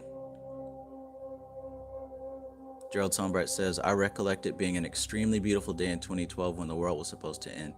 Oh yeah, I think I told this story before, but I think my brothers had the coolest 2012 story. I wasn't there. Basically, like 2012, they were at a party, right? 2 of my brothers. I have 3 brothers. 2 of them were at a party, and they were smoking, right? But they smoked like so much they began to like get paranoid because I think they went outside and left or something, and they wanted to call my parents and nobody was answering the phone, and like the streets were empty, and like they went to somebody's house and they were at home, and it was legit starting to look like everybody vanished, like everybody got raptured away, and they were really starting to freak out. I imagine that was a pretty cool 2012 experience. But, eventually they ran into some people. But just imagine.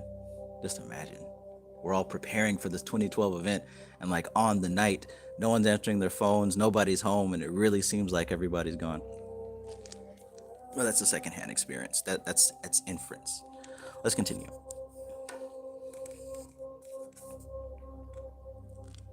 All our present day inventions can easily go wrong. What is the best thing today will be the worst thing tomorrow. They are still not finalized. All of our present day inventions can easily go wrong. Makes me think about some present day inventions that are... No, I'm not even going to go into it. They're still not finalized. What is the best thing today will be the worst thing tomorrow. The words of the prophets given through the Holy Scriptures are finalized. They can't just be modified. But even in this, we have to understand the difference between the basic truth and the presentation. Truth can be presented only through some form or vehicle, right? Truth can only be presented through some form or vehicle. We should always remember that the truth of self is the same. But when presented to you through words and forms and modes, it may appear in different ways to suit the individual or the trend of the age, right? The trend of the age. Right now, we're talking about the Yoga Sutras of Patanjali through YouTube, right? And I'm not a Indian heritage person, but this is still the truth, and it's coming through a modern vehicle, through the trend of the age. Like you said, we should always remember that the truth of the self is the same. The truth is always going to be the same. But when presented to you through words and forms and modes, it may appear in different ways to suit the individual or the trend of the age. You feel me? That's important to remember.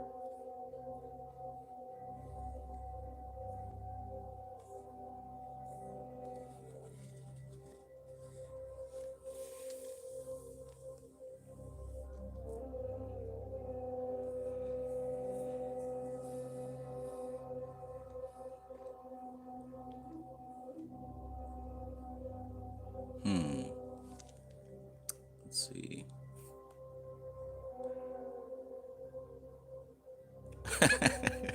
Empires fall, but the whole wide world, come on, right? And even there's even the end times event happening right now. Like it's a recurring cycle that people really enjoy to experience. That's why it keeps happening, because people enjoy it. People are enjoying this. Nuru says, a hungry ghost in some Buddhist traditions, your unliberated monkey mind is the hungry ghost.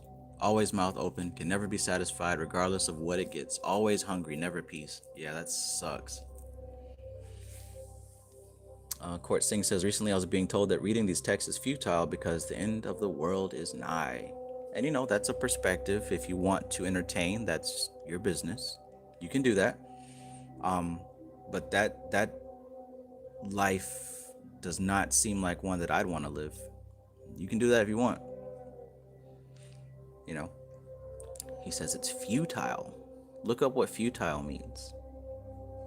This is stuff that can actually be used immediately. Like right now, you can sit down and use what's being said here. That doesn't sound pretty futile, but you have your choice to make. Inhuman Education says, no disrespect, but an apocalypse just changes the system. End of a time. That's the way I see it. Thank you for your service. Thank you. All right, so let's keep going.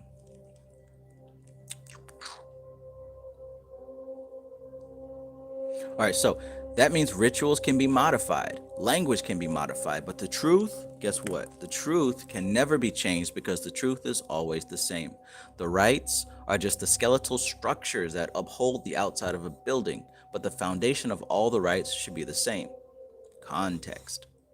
The rites are just the skeletal structure that uphold the building, but the foundation of all the rites should be the same. That is why whatever be the scripture, whether from the east, west, south, or north, the basic truth should be in agreement. You hear this? So it doesn't matter what you practice or what you follow, because the seed of it, the core of it, the center of it should be in agreement with everything else. Now, when you look at the mainstream religions, where there's different disagreement, that's people's modifications of it. That's people's interpretations of the scripture. But the Quran is true. The Bible is true, right? All of these holy texts, these sutras, these books here, the Vedic scripts, they're all true. Where we get all these problems from is people's presentation and people's interpretation of these texts. That's where the problems are. But all the ancient texts are actually in agreement. That's why it's called an exoteric religion. The esoteric aspect of these religions is us actually breaking it down and understanding the essence and the core of these texts. But not many people are able to do that.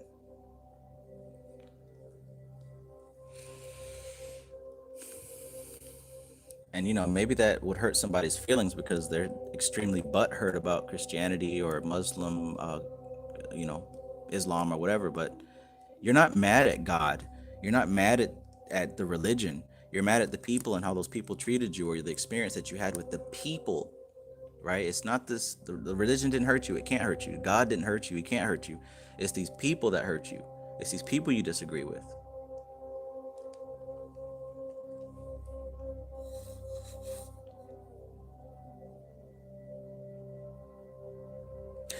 It's something like remaining the same while changing your clothing to suit the occasion. When you go skiing, you don't wear your business suit. When you go to the office, you don't come in with ski boots on. Both of these outfits are useless at a fancy wedding, and all three are ruled out if you go to the beach. Futile. But the person wearing the clothes remains the same. In the same way, the truth in all the scriptures is the same, right? But the presentation will vary. The presentation will vary. The truth is the same. The presentation will vary. This is why I make it a point to bring up Bible verses and stuff like that, just to show that the truth in all the scriptures is the same, but the presentation will vary. If a teacher says, concentrate and meditate, or analyze your mind and develop virtuous qualities in your life, all the scriptures of the world should also say that. If I say, in the name of yoga, you can tell 10 lies every day, that is the modern yoga. Believe me. You can always ask, where's the proof? I should be able to give a scriptural authority. If I cannot, there's something wrong with me. How many of y'all are following people who cannot back up what they claim to be teaching? right? You should be able to ask somebody to show you the text, to show you where you got it from, to show, back it up. You know what I'm saying? It should be backed up in some way, shape, or form. Otherwise, you just made it up. It's just coming up. Oh, well, I channeled it from the spirits. Okay, it still has to line up with something, right? You didn't make up the spirits. It has to be backed up. Nothing is new here, right? Where's the evidence, says Alora. Exactly. Yamaika says, still waiting for the big laser light show in the sky, Project Bluebeam, worldwide. Exactly, exactly. All that stuff right there, and we go off believing it and spreading it around and conspiracy theory. Like, what, and there's no proof behind that. For most people now, I'm sure there's documentation, but for most people, they haven't read the documentation. They're going off of what other people said on the internet. I know at one point, there were these government documents released about the Monroe Institute and astral projection, all that stuff. And you'll see all these people sharing these documents, like, look what the government said about dimensions. And I guarantee you, like 90% of those people didn't read those documents. They're just spreading them around, sharing the headline. But I guarantee you, nobody that maybe one or two of them people that sent me them documents actually read them. If you believe something, it's going to be very, very good for you if you're able to back up what you believe, right? So let's continue, because I know that, egos might be rubbed the wrong way, but it's in love. It's not about trying to piss you off, and if you are getting upset by this kind of thing, then that's a good indication that maybe it's time to start analyzing why you believe what you believe.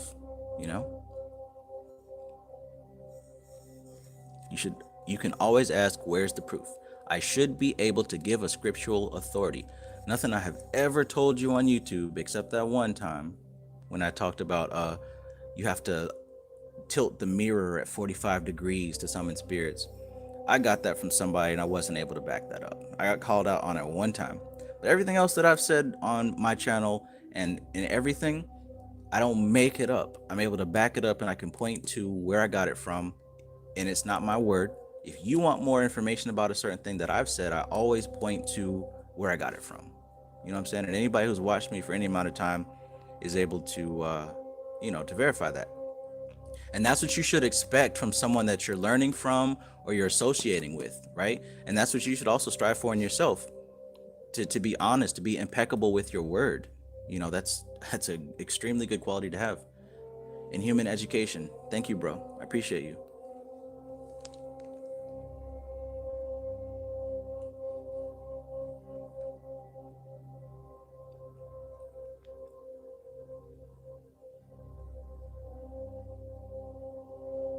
Facebook news, LOL.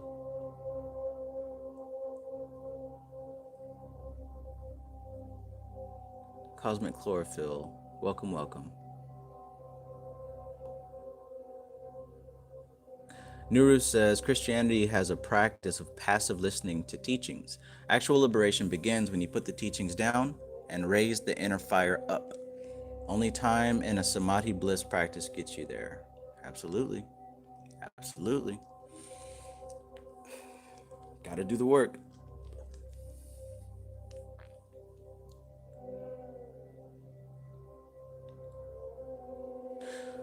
Okay, let's continue. Now also, not to say that you can't get information directly from spirits. I'm not saying that.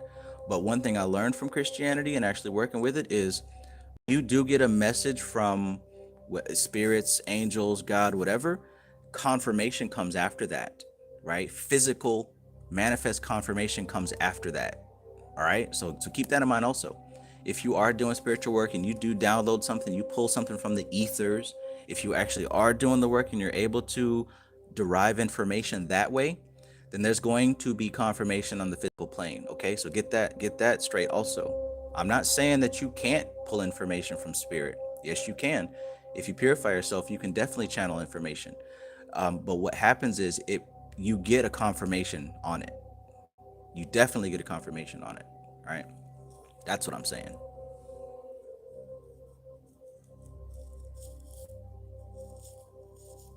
All right, let's continue. I have downloaded from the ethers that your boyfriend is cheating on you, and you should break up with him and hook up with me. Spirit told me.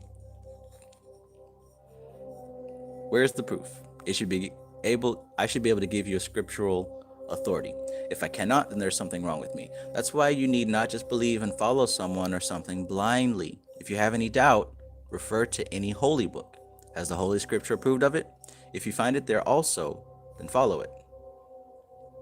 I mean, a lot of people follow Bobby Hemmett and everything he says, and this is something that he literally said. So, I mean, you know.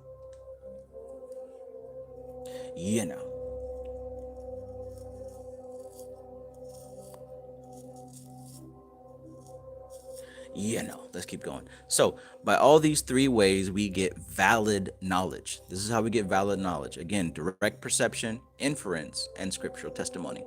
Of course, whether it is valid or invalid, ultimately, you have to set it aside and find your peace.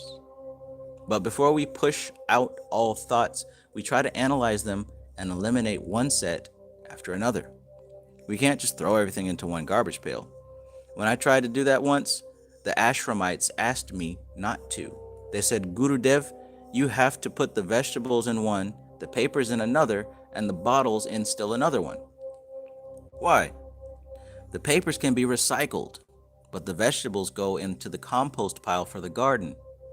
So even in throwing out the garbage, you can't just throw it into one pail. You have to sort it so that later on it will be easier to dispose of. In the same way with the mind. You're going to dispose of the thoughts as garbage, no doubt, whether they're good or bad, right or wrong, so that the mind will be free from modifications. But before we come to that, it makes it easier to dispose of them if we sort them first. Why? Because we still have a little clinging.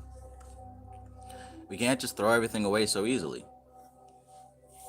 For example, when your wardrobe is too full, you might say, I'll give these dresses to somebody. But by the time you take it to the door, your mind will say, I think I should just keep this one. See, first it's I'll throw out everything.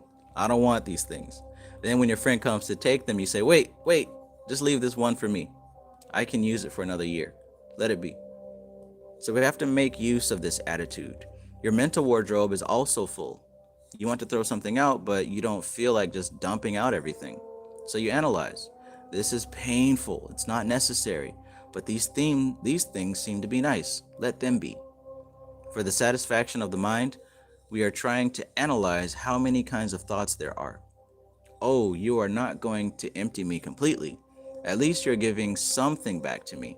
The mind has to be tricked like that. You hear that?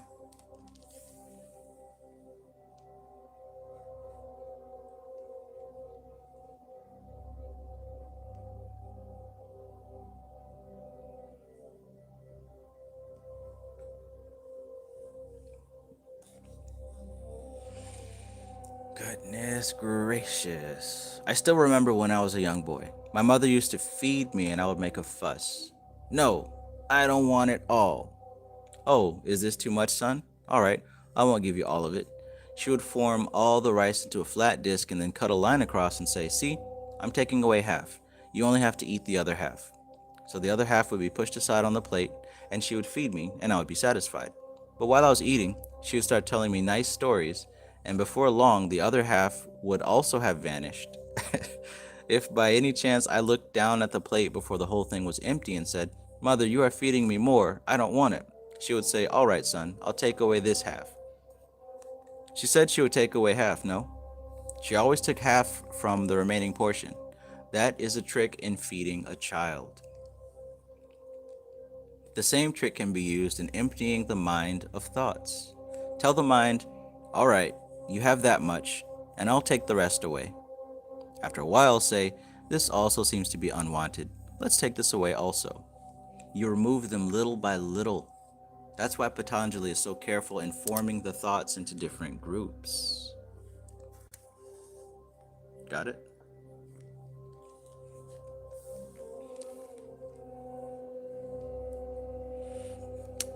Verse 8.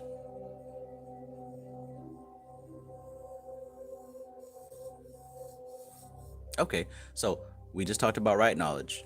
Now we're going to talk about misconception occurs when knowledge of something is not based upon its true form. There's a whole lot of this right here.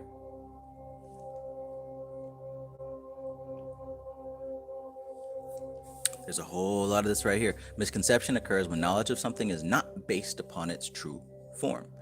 In the twilight, you see a coiled rope and mistake it for a snake. You get frightened. There is no snake there in reality. There is a false understanding, but still it created a terror in your mind. It is not only valid knowledge that creates thought waves, but erroneous impressions also. So we just talked about right knowledge that creates vritis that are good and true.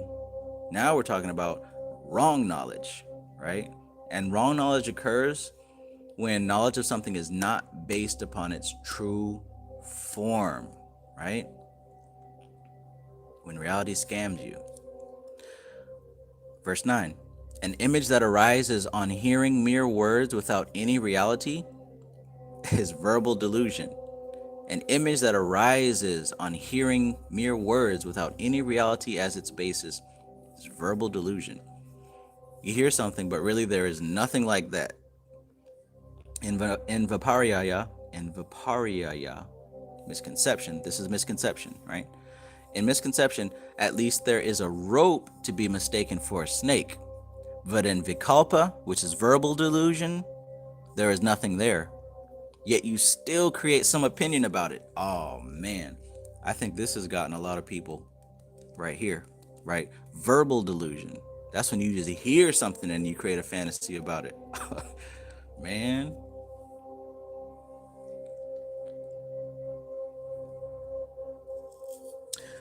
Man. Thank you, Virus Beats. I appreciate that. Virus Beats says, there's no one else doing this like you, bro, other than the elders that paved the way like Bobby, Panic, Phil, etc. Right now, there's only one other young god out here, but your information has always been straight. I appreciate you.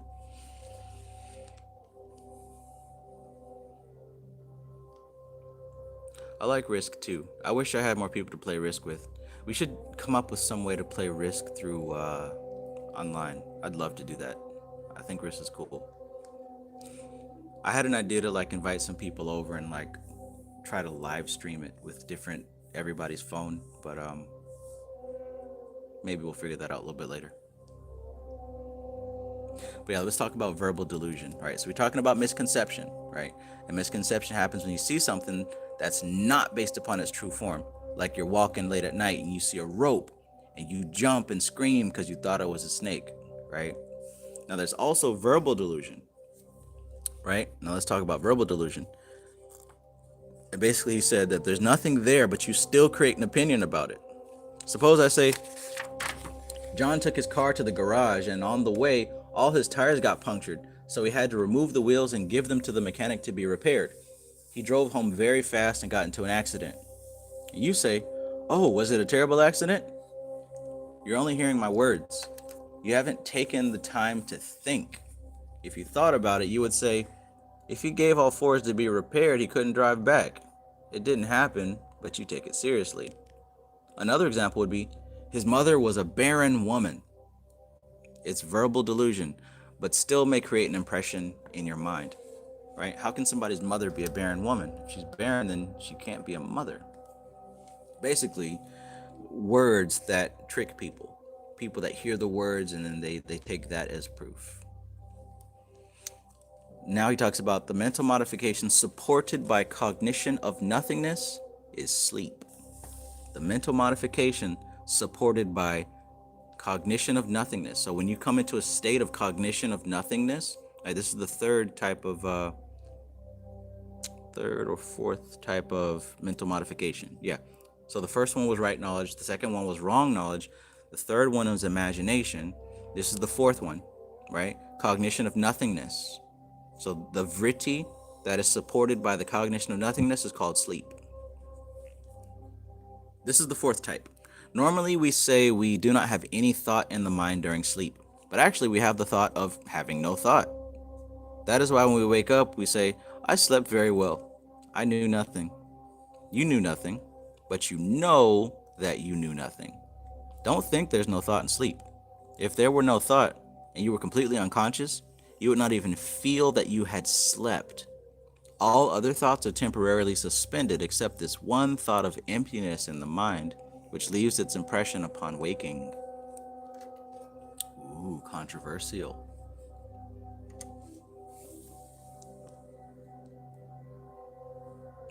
Controversial. So now we're talking about memory. This is the fifth vritti. The fifth vritti. Come on, camera. Are you guys able to see these words? Or is it blurry? Or too small? Try to line it up just in case anybody wants to see it. Screenshot it or whatever. Anyway, when a mental modification of an object previously experienced and not forgotten comes back to consciousness, that is memory. Memories create impressions in the mind and at a later time come to the surface, either when we want them or sometimes even when we do not want them. Memories come in two ways. Dreams are memories that come to the surface when we sleep. Daydreams are memories that arise during the day. Both are impressions which, when formed, slowly descend to the bottom of the mind and come to the surface when they are rekindled for some reason. So these are the 5 kinds of vrittis, or thought forms, that must be controlled to make the mind void and allow the inner to shine through. Right? So those are the 5 kinds of vrittis. Right knowledge, wrong knowledge, imagination, sleep, and memory. Those are the 5 types of vrittis, right? Because we're talking about mind control. And mind control is control of the modifications of the mind, of the fluctuations of the mind, of the vrittis. So management and control of these vrittis, right? Management and control of right knowledge, management and control of wrong knowledge, management and control of the imagination, management and control of sleep, management and control of memories. Those are the 5 types of mental disturbances that we can experience, okay? All right, so the Vedic information is all about clarity, guys. That's what makes this difference from everything else. Everything else just asks you to believe it and rely upon it. With this Vedic info, it's distinct and it breaks it, like it actually breaks it down. You hear what I'm saying? Like you actually see what you have to deal with now.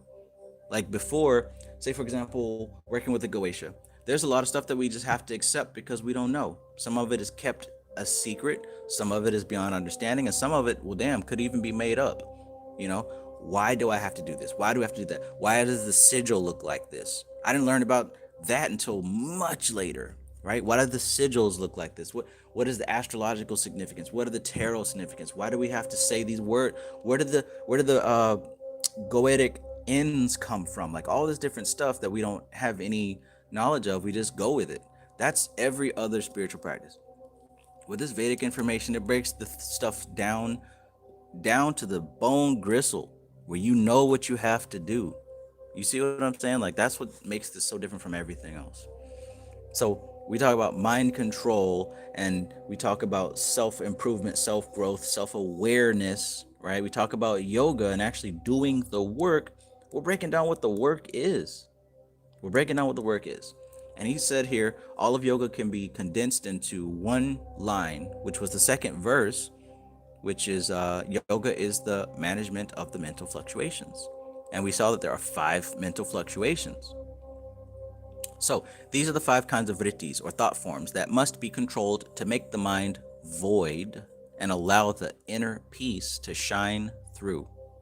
Knowing this, our next question is, how can we control these vrittis? It is easy to say, control the mind, but in reality, the mind seems to be controlling us. So the person who asked, why'd you name this mind control? Because that's literally what this is talking about. And he said it right here. It's easy to say control the mind, but in reality, the mind seems to be controlling us. So now that we talked about the 5 different vrittis, let's start looking at how we can deal with this thing. That's why I wanted to go all the way to verse 16, because it breaks it all down. It would have been kind of silly to stop there, wouldn't it?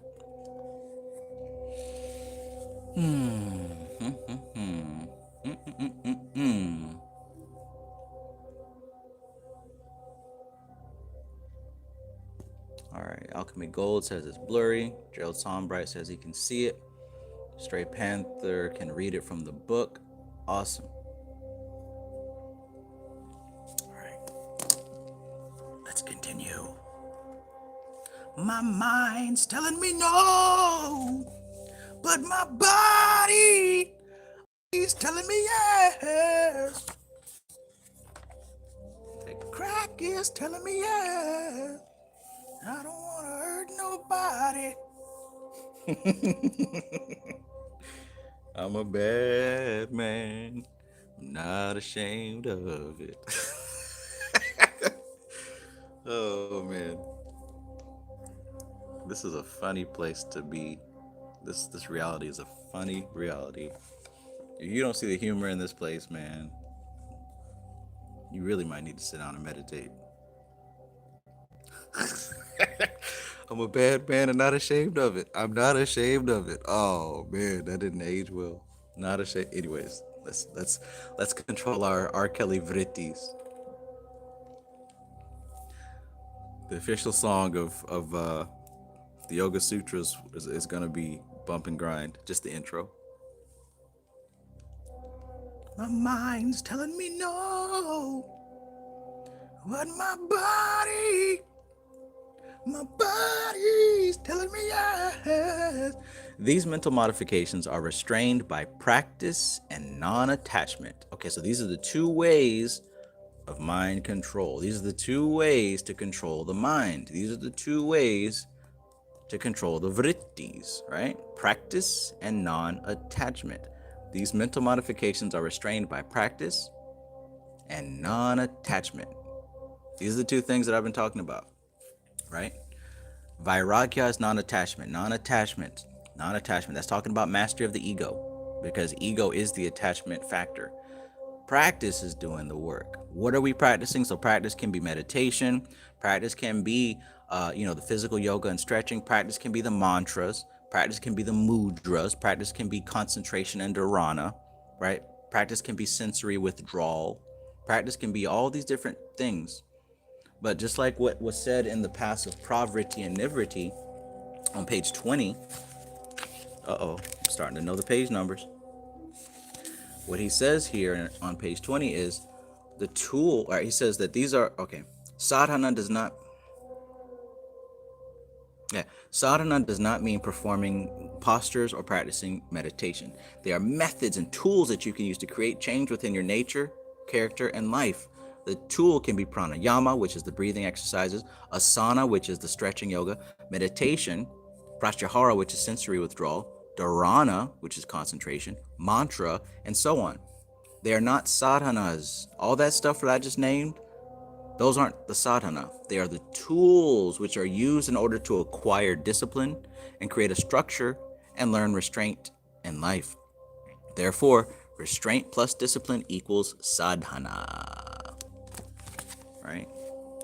Restraint plus discipline equals sadhana. That's the practice. Restraint plus discipline. Restraint plus discipline. That's non-attachment. Plus non-attachment.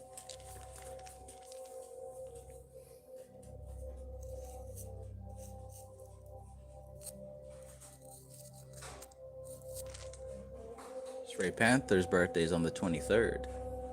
So he's still got about 12 days. With a little bump and grind.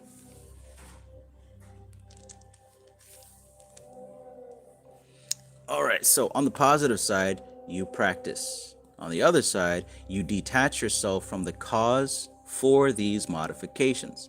Patanjali gives both a positive and a negative approach to thought control, which he proceeds to elucidate in the following sutras.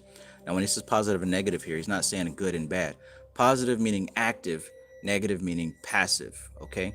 So he gave you on the positive side, that's the practice. That's what you're actually doing. That's like I said, the asanas, the mudras, the mantras, dhyana, pranayama, meditation, all those different things. That's the positive aspect because it's active. And then on the other side, the negative side, the passive side, you detach yourself from the cause for these modifications. Check this out. Last night we talked about Gibura, right? The positive masculine path, practice, the negative passive path. Study, and practice, right? Left hand, right hand path.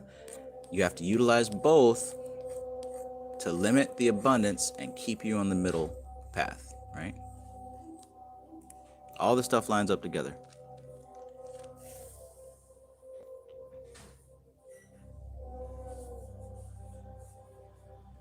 Oh, happy birthday, Alchemy Gold. Happy birthday.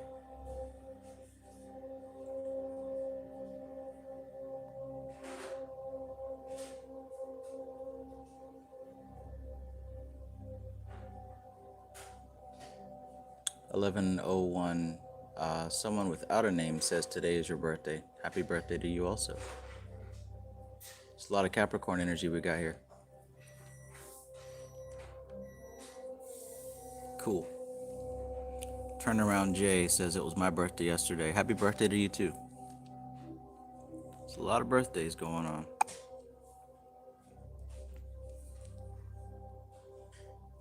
My body's telling me yes. Verse 13. Of these two, effort toward steadiness of mind is practice, okay? Effort toward steadiness of mind, that is practice. All effort that is towards steadiness of mind, that qualifies as practice. So what he says here is, here Patanjali means continuous practice, not just for 1 or 2 days. You have to always be at it, not just for a few minutes a day and then allowing the mind to have its own free time all the other hours. It means you become eternally watchful, scrutinizing every thought, every word, every action. Does that sound difficult? Does that sound impossible? You'll also see something like that in the book, The Four Agreements, when they talk about you have to become a stalker of yourself, right? So he says you have to become eternally watchful, scrutinizing every thought, every word, every action. Now, how do you do that? How is that possible? Patanjali gives 3 qualifications, not 1. You get 3. Babaloo.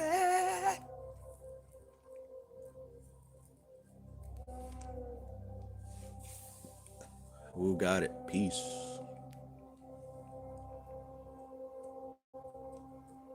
Alora says every day is a birthday.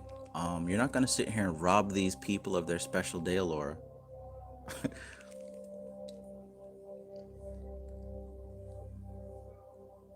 Cosmic Chlorophyll says, I got 2 sets of twin cousins born on your birthday. Y'all Capricorns keep us grounded. January 10, they all went to a restaurant one year to get the free birthday dinner. The waitress didn't believe them because they're all fraternal.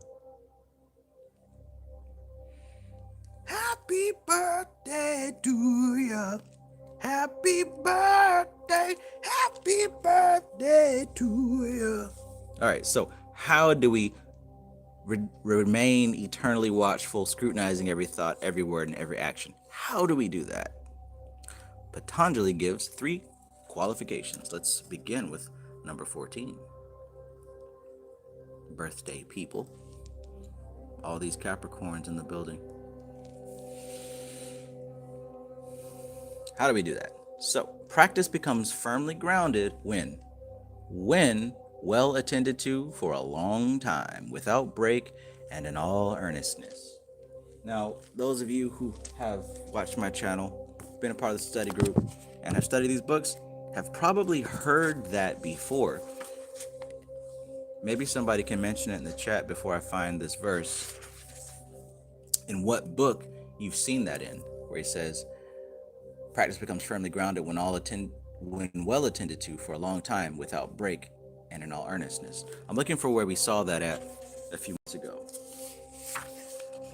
But if somebody can put it in the chat, then I will think happy thoughts towards you.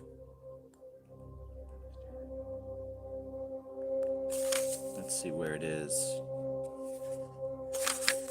Let's see where it is. Uh-oh, somebody's a studious student. Somebody's a studious student. Thank you, Alora. It is in Dharana Darshan. I'm looking for the page it was on. Meditative process. Concept of, here it is, intensity of practice. No, that's not it. Intensity of concentration. Approach. There it is. Oops, there it is. All right, so yeah, in the Dharana Darshan, page 23, he talks about how practice over a long period of time is the third aspect of sadhana which must be fulfilled. Yeah, and up here, yeah, at the very top. So continuity without break is necessary in order to obtain the full benefit of the practice. Look, once you start, this has got to be, that's why we say it's a lifestyle, right? You might hear people online talk about, oh, magic is my lifestyle, or this is my lifestyle. Well, it's got to be lifestyle. Like, it legit has to be lifestyle. That doesn't just mean you dress, it don't mean you dress magical. Doesn't mean you post pictures that look spooky and occulty. That means that you are constantly doing magical stuff, right? It doesn't just mean having the candles and the sage burning, and it doesn't just mean that. It means that you're actually working on your mind and you're working on your inner reality day after day, right? That you don't take a break to be human, right? You don't take a break to, not be somebody who is managing your inner reality. Because if your goal is progression towards, the victory, then this is something that will be done day after day after day. And this shouldn't be looked at as like hard and difficult. No, like something in you should be calling to do this correctly. Continuity without break is necessary in order to obtain the full benefit of the practice. Right from the start, it should be understood that practicing 1 day a week is like taking 1 step forward, and not practicing for the remaining 6 days is like taking 6 steps back, right? Practice over a long period of time is the third aspect of sadhana which must be fulfilled. The idea of practicing one thing for a long period of time is something which puts most people off. If we have to do something for a long time, we tend to get bored and lose interest. In external awareness, the mind follows the senses, but when we are internalized, the senses follow the mind. And then the time factor is not so important. We have to be committed to the practice of meditation without any impatience or expectation of an achievement within a certain period of time. You heard that before, right? You might be thinking, oh, I don't want to do yoga, it's hard. Well, we talk about manifestation, and even working with these spirits, a huge part of it is non-attachment to the outcome. Look, all this stuff is related back to yoga. All this magic, all this spirituality, everything that you have ever done in practice is going to be related back to the oldest instance of what works. Right? So he says we have to become committed to the practice of meditation without any impatience or expectation of achievement within a certain period of time. If there's expectation of achievement within a certain period of time, then it should be dealt with accordingly. He says you also have to consider that your approach to meditation begins just like that of a caterpillar, moving from one small leaf of a huge tree to another. To arrive at the center of that tree may be the eventual aim, but in the beginning you cannot just go straight to the center. To do that, a different kind of awareness is needed. You have to start crawling from where you are, like a caterpillar which has a leaf as its world. As it passes the leaf, it reaches a tiny twig, which connects to a bigger branch, which connects to another bigger branch, which connects to the trunk of the tree, which goes down to the roots. Our mentality, our expectations, our life, our world is our leaf, and we are nibbling away at it. In fact, we are all caterpillars in our own right, nibbling away at our leaf. From this leaf, we have to get to the main trunk and eventually try to bore a hole in the center. This is the process of meditation.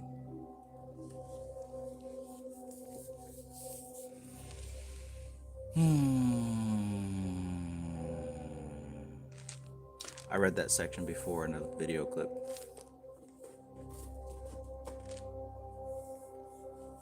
Long time ago. I done stopped a long time ago talking that way. Okay, so yeah, that's what we got. That's what we got there. Practice becomes firmly grounded when well attended to for a long time without break and in all earnestness.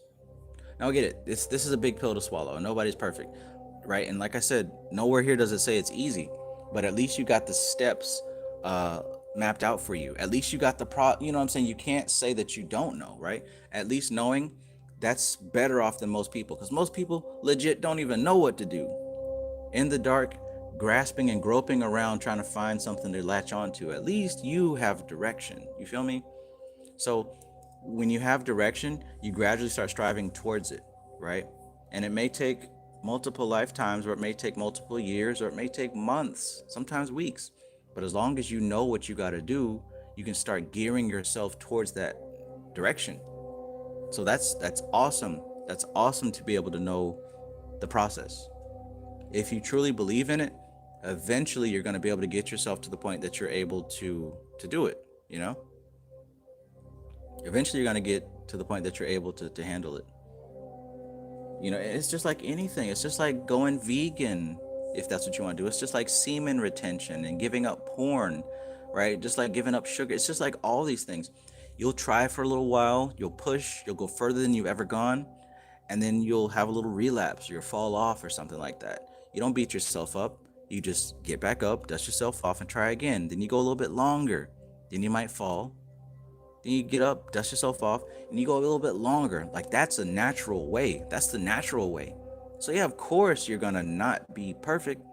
Nobody's judging you but you. I have given up beating myself up.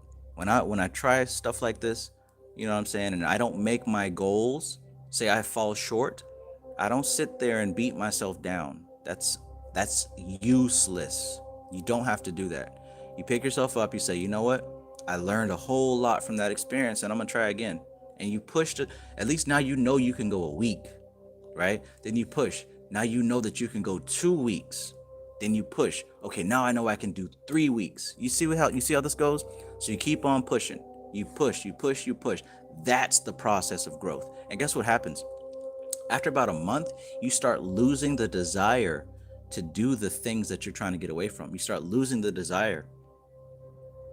You see what I'm saying? This is what he's talking about here when he says, on the positive side, you practice. On the other side, you detach yourself from the cause of the modifications. So as you're pushing yourself, as you're stretching yourself to do the right thing, and you're going, you're putting forward the work, and at the same time, you're reducing the attachments to the distractions. This is the process, all right? So don't ever beat yourself up because you quote unquote failed. You don't fail till you give up, right? You keep going, you keep going, you keep going. That's how this thing goes. That's how this thing goes.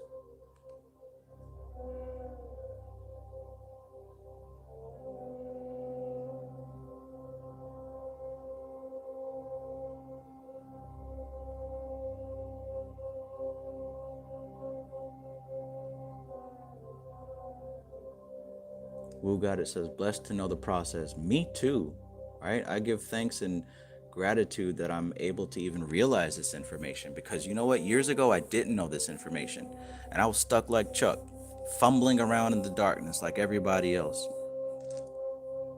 But I found this information through whatever path that I took. It arrived to me like it was supposed to.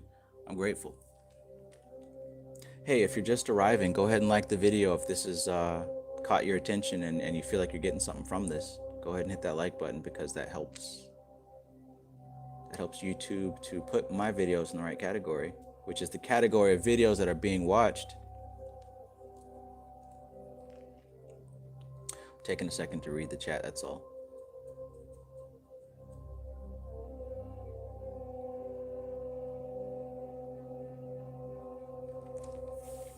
So J Bones asks, so Travis, what if the timing is ruined, a tree without layers, however in our life is translated to infants? So it's never ruined. The timing is never ruined. Like, it's not from your perspective as what you like and don't like. It's from a bigger perspective of your higher self and of all of your accumulated karma, right?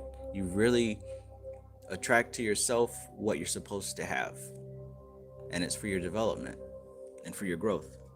It's not always what we like. There are things that I had to go through that. I would have preferred not to, but when I look back, I see that it added to my growth. So there is no ruined timing. Everything is perfect.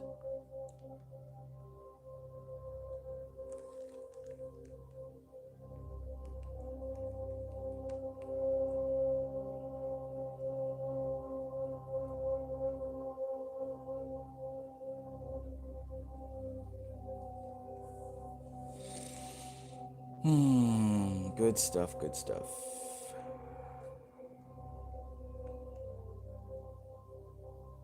Alora says, the most amazing skill is accomplished by breaking things down into measurable steps. Absolutely. Break it down into measurable steps.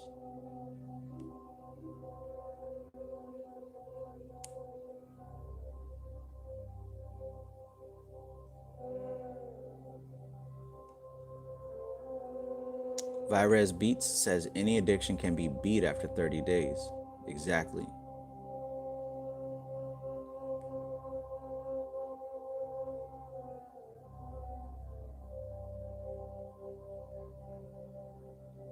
Thank you, Stray Panther. I appreciate your help, my friend.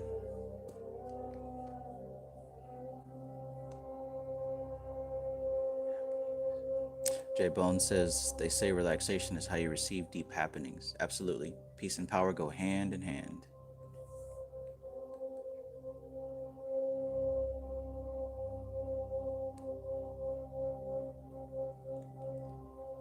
All right, let's continue.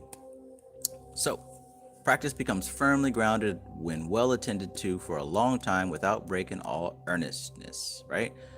Consistent practice and taking it seriously. That's what's going to get you across the goal. Consistent practice and taking it seriously.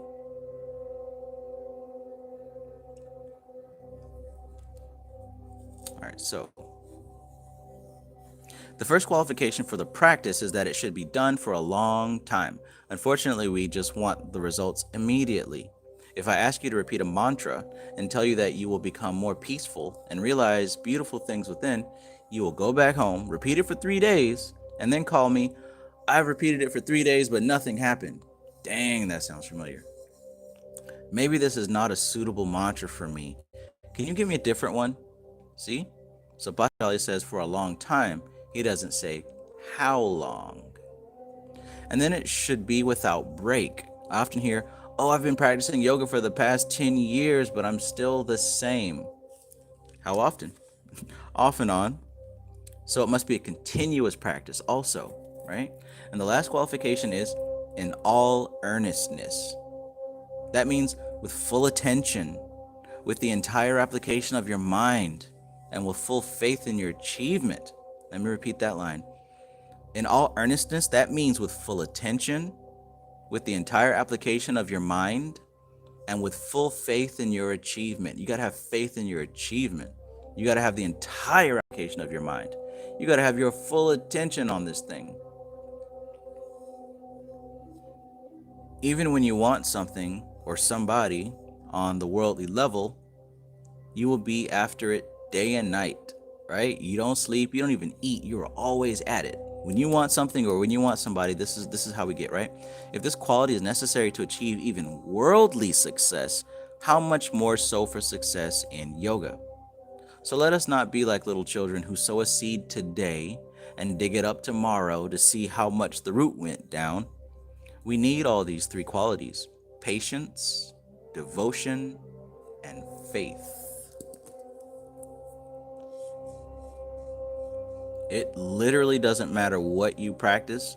If you don't have those 3 qualities, your success will not be consistent. He says patience, devotion. And what's devotion? He said devotion is with your full attention, with your entire application of your mind, with full faith in the fact that you're going to succeed, right? You got to have those things. You got to have those things no matter what you call yourself, no matter what label you slap on, no matter how, if you're saying Hotep with African garb, or if you know what I'm saying, you're talking about I'm a satanic lucid. It doesn't matter what you like. This is universal. It applies to every single everything. You've got to have patience, devotion, and faith. If you don't have that, your success will not be consistent. You might get lucky, but come on now.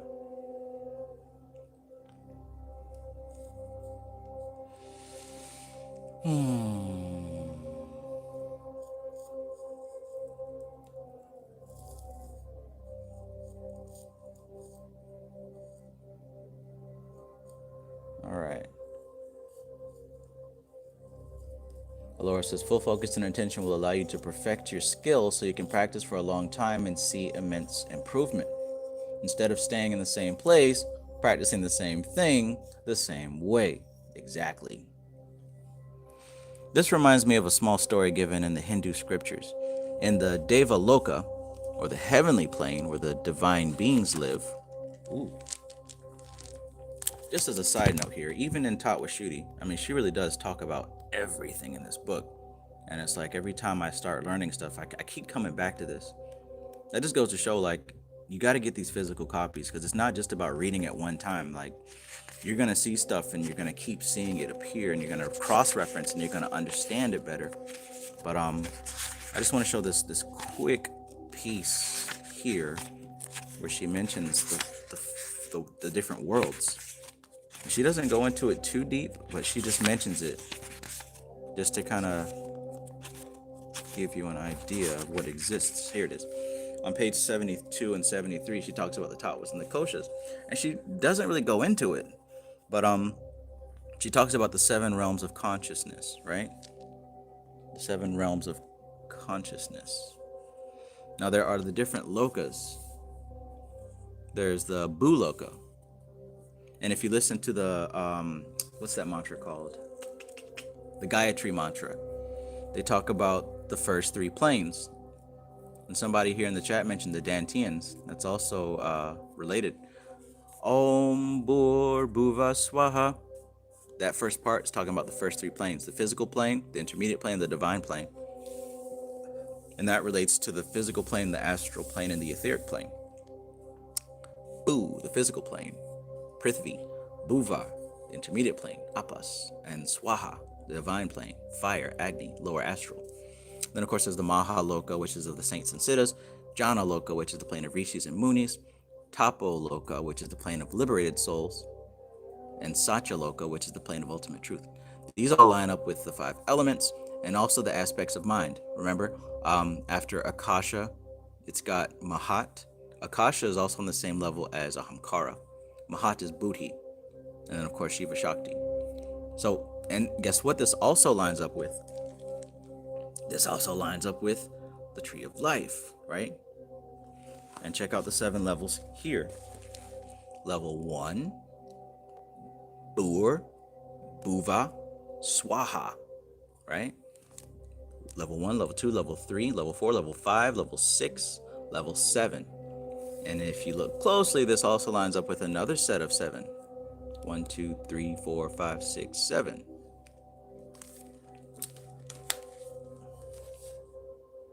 But anyways, we can get into that later.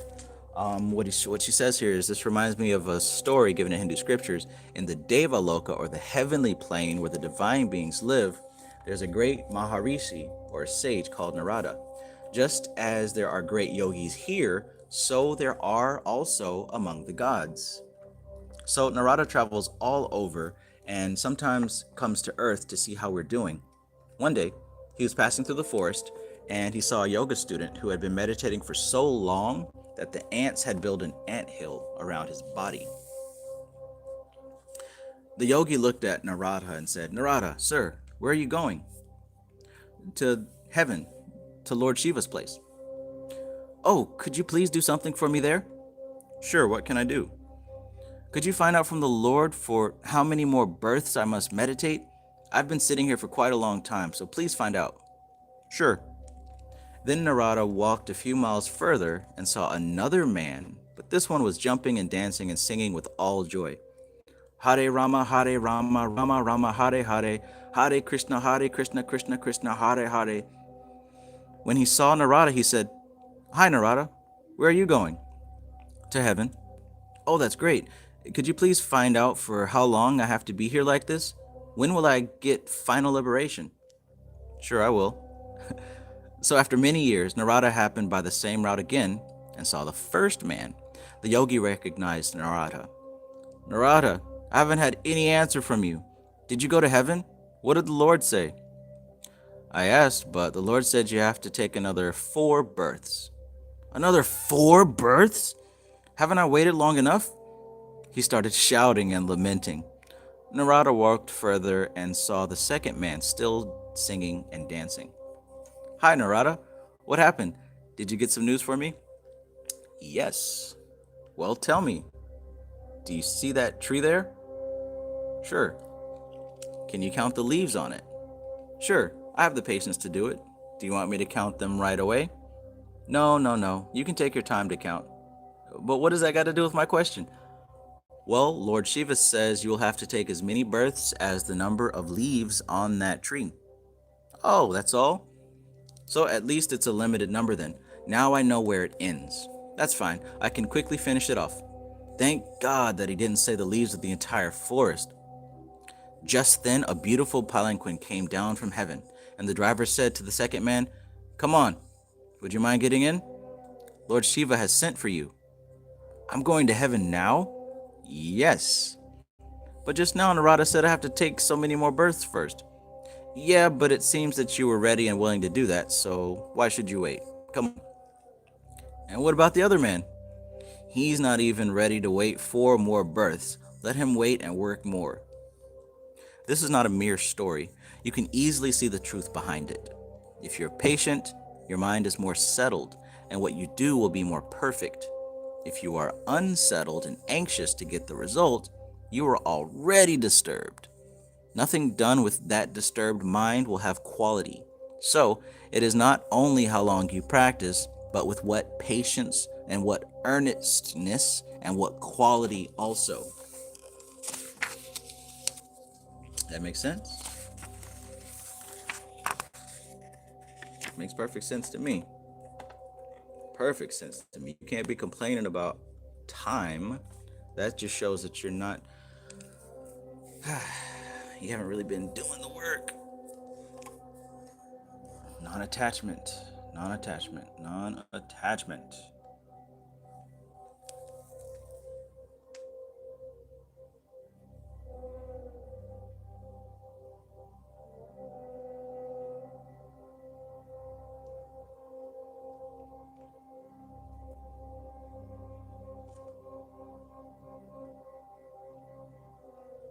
Mm-hmm. Mm-hmm.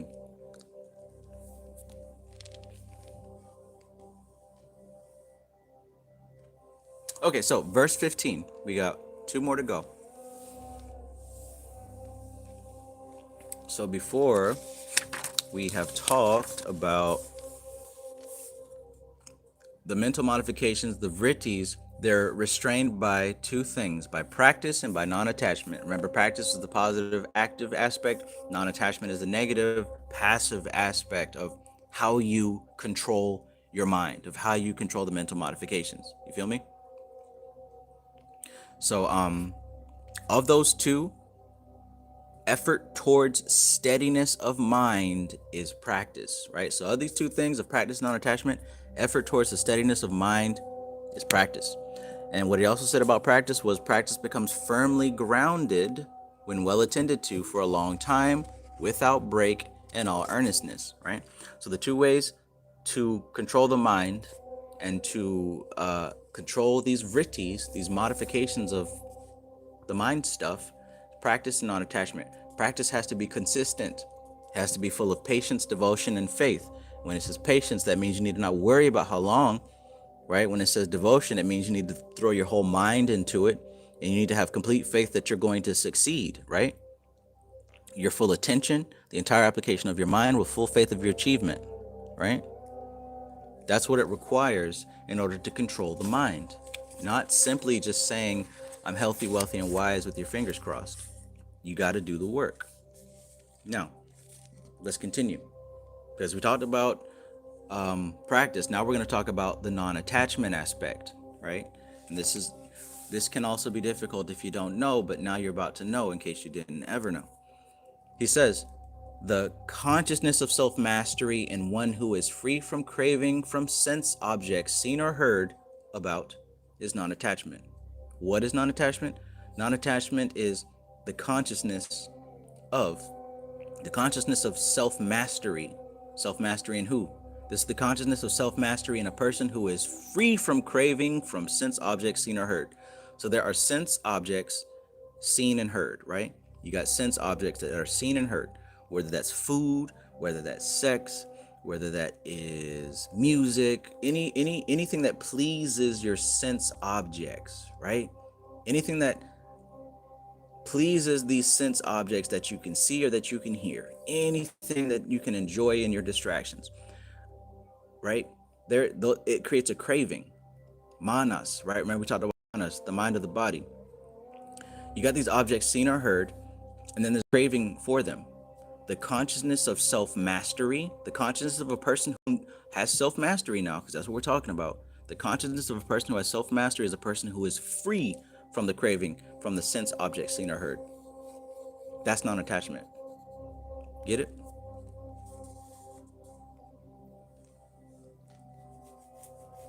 You get it?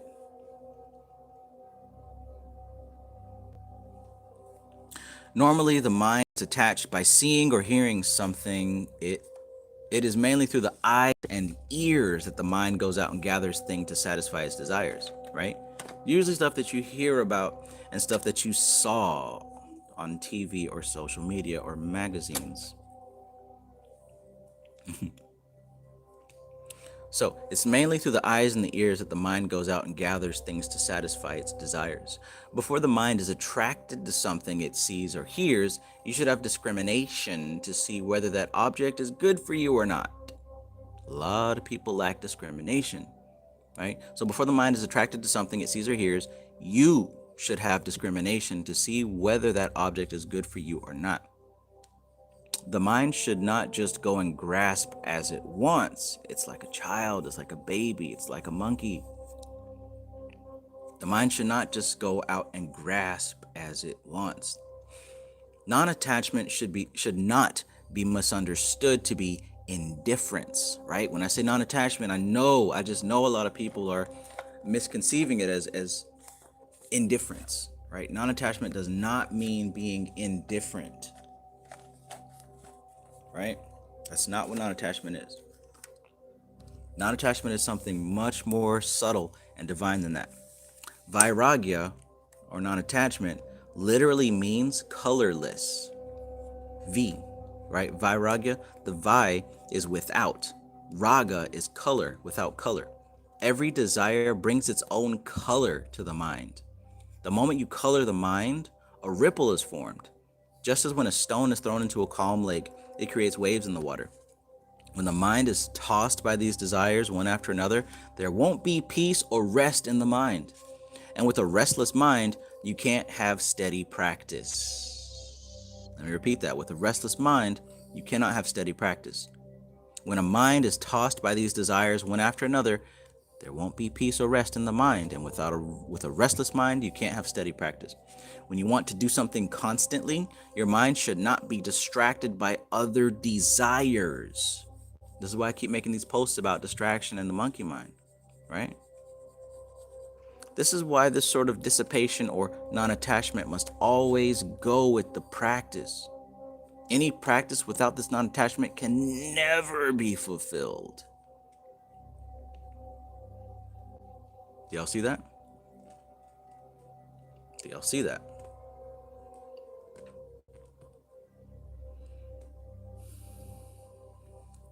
Many times people say, oh, I've been practicing meditation for so and so many years. I pray daily, morning, and evening. Yes, they do that, and they have to accept it because we see them sitting in meditation every day or going to the church or the temple. Sometimes they sit in front of the altar for hours and hours. There are people who read the whole Bible every day. There are people who repeat the Bhagavad Gita every day. They won't even eat until they do that. The moment they get up, they go in front of the altar and repeat the entire Gita before even drinking a glass of water. But still, they remain in the same state. The reason is that their minds are still dissipated because of the different desires. How many people stand in front of an altar and think of their business or allow their eyes to wander about to see how many of their friends are there? Nowadays, you got people going to church trying to find somebody to take home. Temples and churches have become social centers. They have lost their original purpose because the minds of the people are more attracted to worldly things than to prayer. The lips may repeat the prayer mechanically like a phonograph record, but the mind wanders to other places. That's why you can't collect and compose the mind unless it is free from distracting desires. Meditation is possible only when the mind is free from attachment. Did you get that part? Meditation is only possible when the mind is free from attachment. Meditation is only possible when the mind is free from attachment. In fact, you need not even practice meditation if your mind is completely free from all selfish desire. You need not even practice meditation if your mind is completely free from all selfish desire.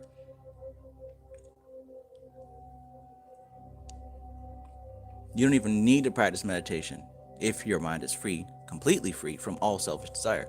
You will see that you are always at ease. You'll never become restless and never disappointed. So we need the practice in the non-attachment, and of these two, the non-attachment is the more important. So check that out. You got the mantras, you got the poses and the postures, right? You got the hand gestures, you got the meditation, the concept, you got all the different practices that you can do. But guess what? Guess what's more important than that? Non-attachment. Non-attachment. Non-attachment. Of these two, the non-attachment is more important. That's powerful right there. You got to work on the non-attachment. And again, non-attachment is not to be misunderstood with indifference. It means colorless. It means every desire brings its own color to the mind. Every desire that you have colors the mind. So you've got to be without that coloring. It says when the mind is tossed by the desires one after the other, there won't be peace or rest in the mind. With a restless mind, you cannot have a steady practice. Distraction, distraction, distraction.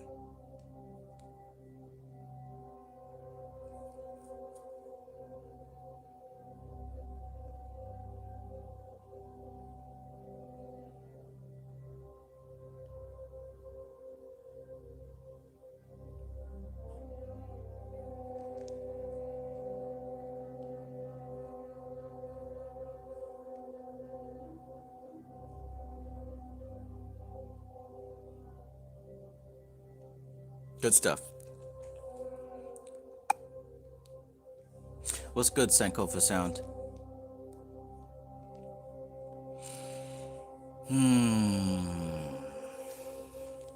My mind's telling me no, but my body's telling me yes. And my coffee's officially cold. All right, let's talk about this non-attachment, right? Immediately, somebody will ask, if you are unattached, won't you lose all incentive and become dull? No. When we say unattached, it means without personal desires. If you really want to be greedy in serving others. Try to remove the suffering of other people. I'm gonna highlight that. Try to remove the suffering of other people. Once you are unattached in your personal life, you can serve others. And by doing that, you will find more and more joy. That is why sometimes I say that the selfless person is the most selfish one. The selfless person is the most selfish one. Why? Because a selfless person doesn't want to lose his or her peace and happiness. I know that's right. Nothing is worth losing my peace or happiness. Nobody is worth that, right? If somebody is acting like an ass, it's so much easier and better for me to just walk away from them and leave that situation. I don't need to prove nothing. I don't need to fight with you. I don't need to go back and forth. It's easier to leave or delete you, right? No one and no thing is worth my peace and happiness. So he's right there. That's why I say sometimes the selfless person is the most selfish one. Why? because a selfless person doesn't want to lose his or her peace and happiness, right? I'm not finna mess up my peace and happiness because somebody else is funky and fucked up. Even with God, do not have personal desire or attachment. Many people approach God and say, God, give me this, give me that, help me win this campaign, or if you help me pass this examination, I will light 10 candles. Uh-oh. Uh-oh. We try to do business with God. It only shows our own ignorance. Those very candles were given to us by God. So what is the idea of giving them back to God as if we have created something? A lot of people have and this is me talking, a lot of people have a very frail conception of what it means for sacrifice and for worship and all that stuff. Like, how do you give God something that's already his? You know what I'm saying? It's not the stuff. It's not the stuff. It's not the stuff.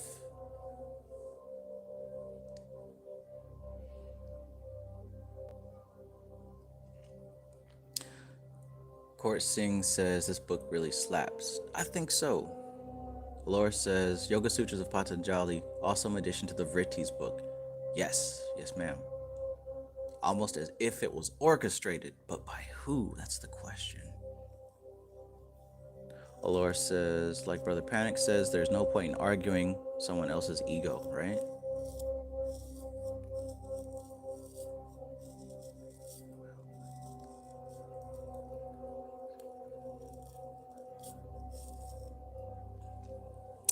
All right. Let's keep going.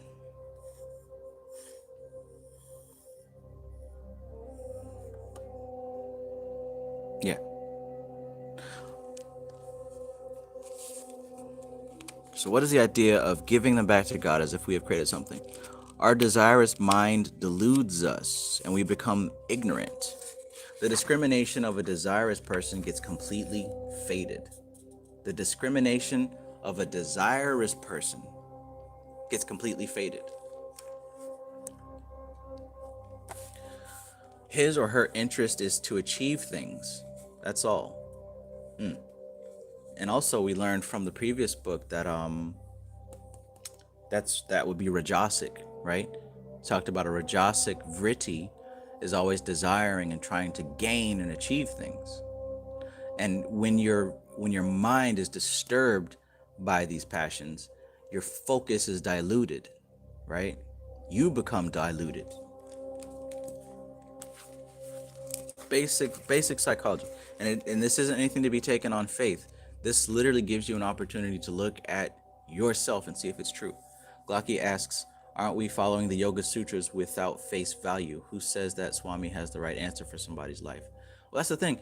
You shouldn't be following it at face value. You should, if you care about this, like if this is something that you're genuinely interested in, you should, if this is something what you're interested in, you want to see if it's true or not, you should be able to take, just like what he said a few pages ago, you should be able to take this and check it against reality. You should be able to test all this stuff against your work. You shouldn't, it's not about taking nothing at face value. Like anything that you receive, you should test it. Every single thing that you take into your head, you should test it out. Nothing is face value. All this right here that I've been talking about, you shouldn't just take it and run with it to tell somebody. You should sit down and see if it's true. And if any of this is a lie, then you should be like, hey man, this ain't right. This ain't right. But all of this stuff, all these practices, all this philosophy, all of this information is meant for you to actually test it out, try it, and see if it's real, to see if it works, to see if you provide evidence for yourself. Now, from my experience, everything that's being said here, I've tested out in my reality and it checks out. And you can easily do it yourself. You see what I'm saying? So it's not about taking it at face value. It's about taking the stuff and checking it against your reality.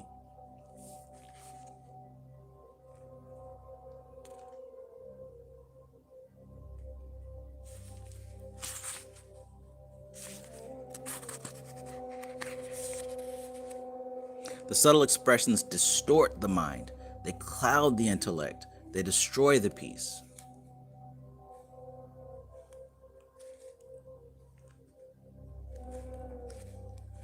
Where are we at? I was looking for a specific quote.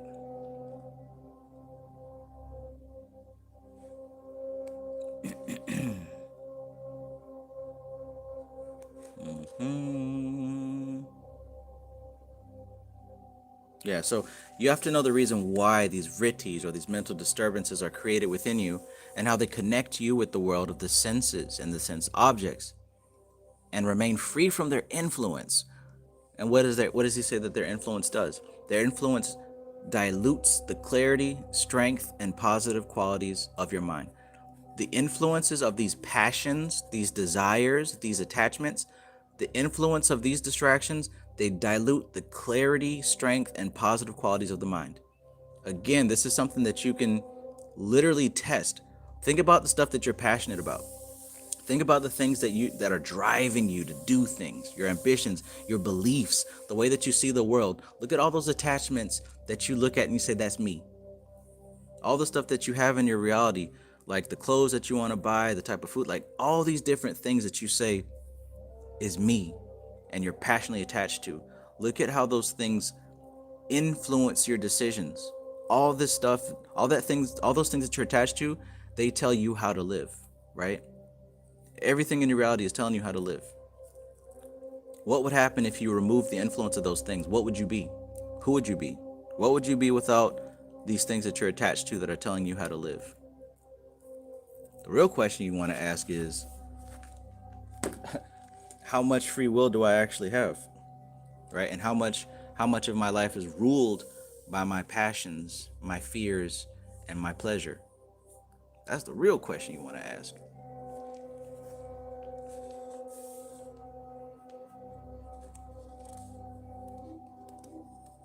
His or her interest is to achieve things. That's all. The desirous person doesn't bother to wait and think. The Vedantic scriptures say even the desire for liberation is a bondage. Moksha bekso bandha. Even if you desire liberation, you are binding yourself. Every desire binds you and brings restlessness. To get the liberation, you have to be completely desireless.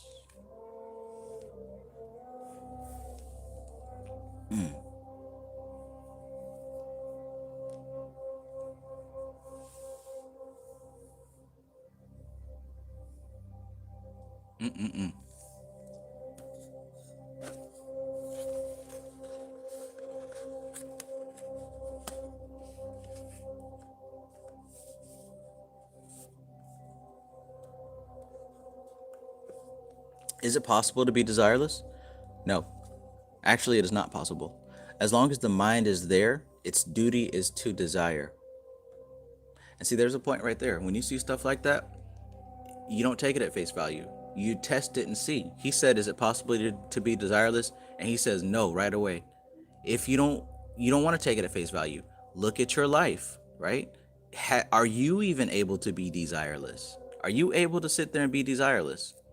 If you are, then you can look at me. You can find Satchidananda and tell him he was wrong, right? But chances are, you cannot be desireless. All this stuff checks out with real life experience. Actually, it is not possible. As long as the mind is there, its duty is to desire. It seems to be contradictory, but the secret is that any desire without any personal or selfish motive will never bind you. So again, try that. Try to have a desire without any personal or selfish motive. Try that and see if that will never bind you, right? See, it's not face value. Like you test this stuff out. All right. Why? Because the pure selfless desire has no expectation whatsoever. So it knows no disappointment, no matter what the result. But though it expects nothing, it has its own reward. When you make someone happy, you see his or her happy face and feel happy for yourself. If you've really experienced the joy of just giving something for the sake of giving, you will wait greedily for opportunities to get that joy again and again. Many people think that by renouncing everything, by becoming selfless and desireless, there is no enjoyment. No, that is not so. Instead, you become the happiest man or woman. The more you serve, the more happiness you enjoy. Such a person knows the secret of life. There is a joy in losing everything and giving everything. You cannot be eternally happy by possessing things. The more you possess, the more sad you become. Didn't Biggie Smalls tell you that? Didn't Notorious B.I.G. say that?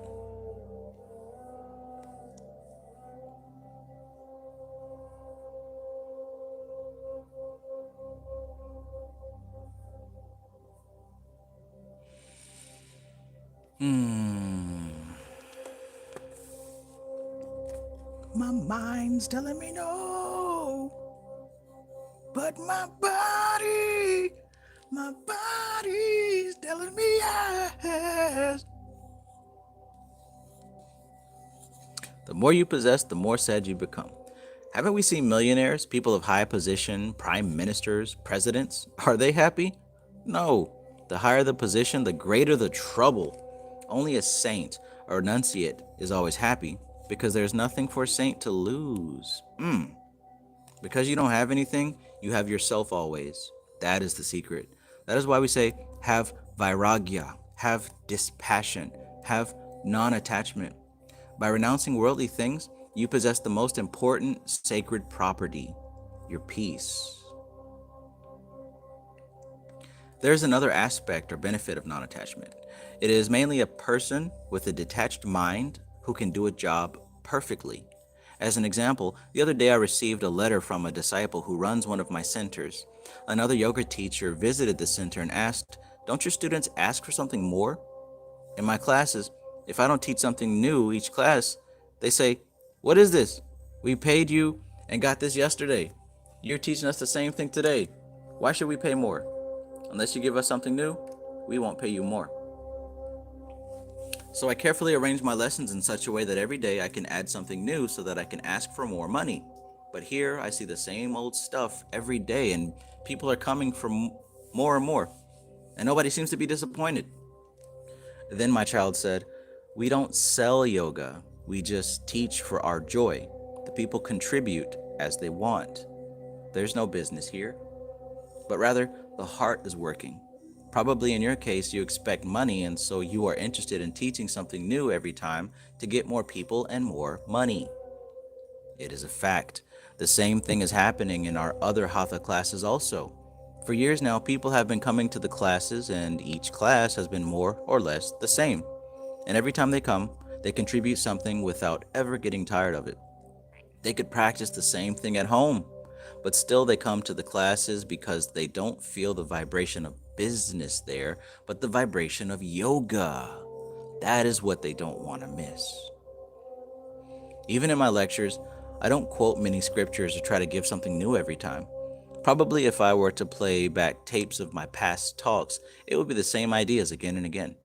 People might say, "The Swami says nothing new. The same old Swami, the same old stuff. Why do they listen again and again?"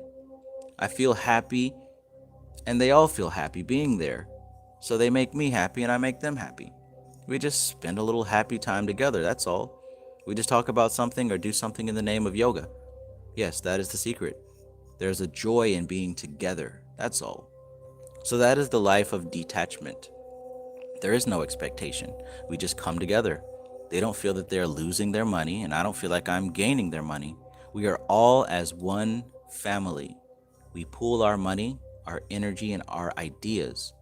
What else do we want in this life? And that is yoga. So, when the mind is free from personal interest, we do our work well and feel joyful. Our lives become meaningful. If our minds are free from selfishness and there is a sacrifice in everyone's lives, the very world becomes a heaven, an abode of peace and bliss. Everything in this life gives. Sacrifice is the law of life. That is why we admire and adore people who have given their lives for the sake of humanity. Why do we worship Jesus and the cross? Because sacrifice is the meaning of that cross. He sacrificed himself and we worship that quality. It is not the piece of wood we appreciate, but the sacrifice it represents. He gave his very life for the sake of humanity. It is because of that sacrifice that all the prophets, sages, and saints are worshipped as divine beings or as God. It is not only saints, but everything in nature, trees, birds, animals, they all live for the sake of others. Key point right there. Why does a candle burn and melt away? To give light. Why does an incense stick burn to ash? To give fragrance. Why does a tree grow? to give fruit and flowers. Is there anything sentient or insentient in this world that lives for its own sake? No. When the entire nature sacrifices, why should we human beings alone lead selfish lives? We are here to give and give and give. What is due to us will come without our worrying about it. Of course, even here we can wonder, if I am to lead a sacrificial life, how can I eat? How can I clothe myself or have a house of my own? You can have all these things to equip yourself to serve others. You must have a bed to rest in to feel refreshed in the morning in order to go out to serve others. You must eat to have enough energy to serve others. So you do everything with the idea that you are preparing yourself to serve others. Even the practice of meditation is not done just for your own peace, but it is done with a peaceful mind. You can go out into the world and serve well. With that very idea, you can meditate. So even your yogic meditation becomes a selfless action. That is what is meant by even with God do not have attachment. This vairagya or non-attachment alone is enough to change your entire life into a joyful one. Definitely something to think about, and also definitely something that most people are not ready to accept or can understand.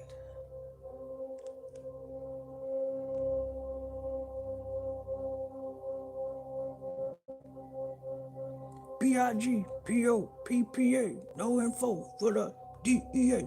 Federal agents back cause them flagrant tap and a phone in the basement.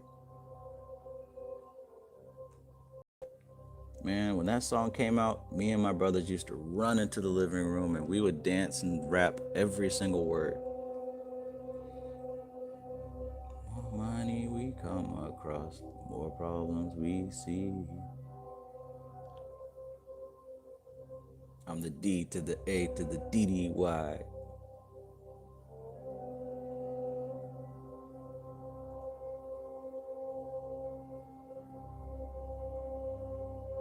More money we come across, the more problems we see.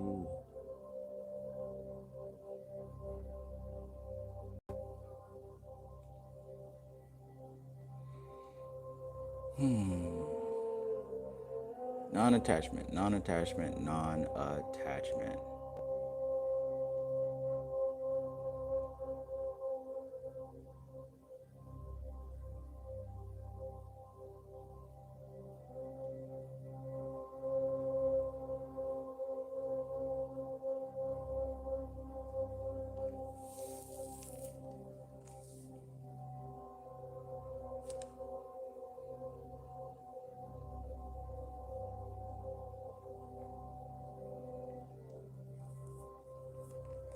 All right. So let's go. Let's go. Tat param parusha kyatir gunavaitarsnyam. Tat means that, param means supreme, parusha means the true self, kyatir means due to the realization, and guna of any of the constituents of nature, and varsanyam means non-thirst. So here we go. Here we go. When there is non-thirst for even the gunas, due to the realization of Purusha, that is supreme non-attachment. Supreme non-attachment. You want to know what supreme non-attachment is? Because we talked about what you need is consistent practice and non-attachment. But check out supreme non-attachment. When there is non-thirst for even the gunas. Why would you have non-thirst for the gunas? Due to the realization of the true self of Purusha. That is supreme non-attachment. Remember we talked earlier about the 3 states of reality? Purusha, which is the ultimate reality, which is beyond both the manifest and the unmanifest. Then we got the level of Prakriti, which is the unmanifest plane, and the 3 gunas in harmony. And the gunas are the 3 waves that create our existence. Then we have the manifest plane. And in order to have the manifest plane, we have to function through mind. So check this out. He says, supreme non-attachment is when there's non-thirst for even the gunas. So that means you transcend the physical, the manifest plane, and you even transcend the unmanifest dimension because you no longer have attachment or desire for incarnation. You literally transcend both of them because you're not magnetizing these gunas. And when you're able to do that, right, it's because the realization of Purusha, of the soul, of the true self, that is supreme non-attachment. You're working with some elite meat.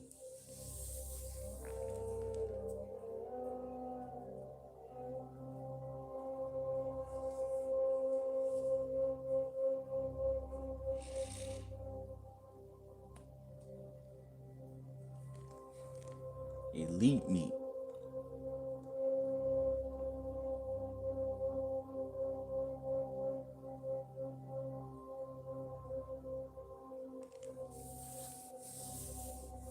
All right, so in this sutra, Patanjali goes on to explain the higher form of vairagya. The detachment of the mind from its personal desires and enjoyment is the ordinary vairagya, right? The detachment of the mind from its personal desires and enjoyment, right? Because you got personal desires, you got personal enjoyment. You have your, what do you call them? What do you call them? What do you call them? Dopamine shots and dopamine bursts, right? The detachment of the mind from its personal desires and enjoyments, your little dopamine shots that we all have. That's ordinary vairagya. The mind might want something, but having control, you tell the mind no, and it stays away. But in the higher non-attachment, you don't even think of attaching yourself. In other words, with the ordinary vairagya, you may be completely free from new things coming in to tempt you, but what will you do with the impressions that are already in your mind? The memory of having experienced something will still be there, right? And we go through that. It's easy to deny that new stuff, but sometimes that old stuff can continue to tempt us, right? I have zero problem when it comes to denying temptation, but every now and then those old memories start to come back. You know what I'm saying? Those are a little bit more difficult to fight off than new temptation.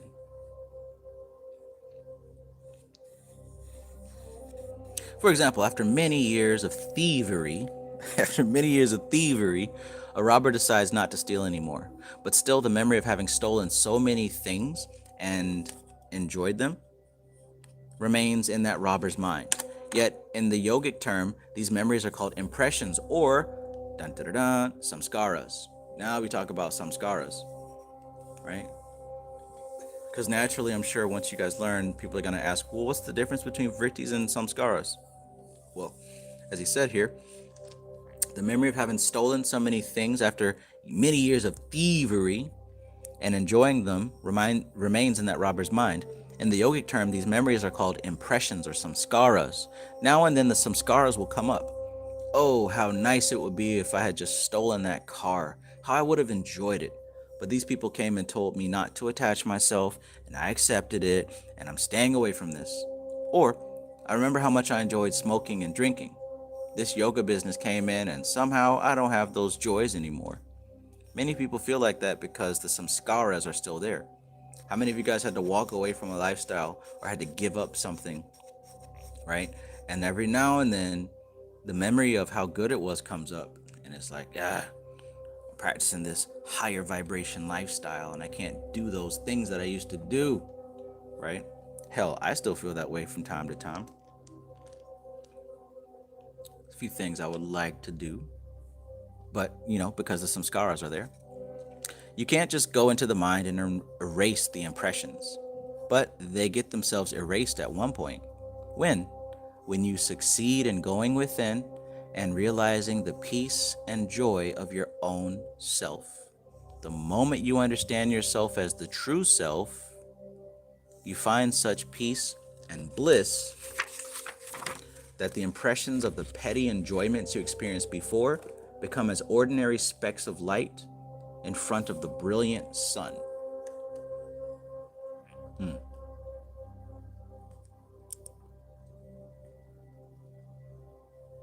I like that, Sankofa sound.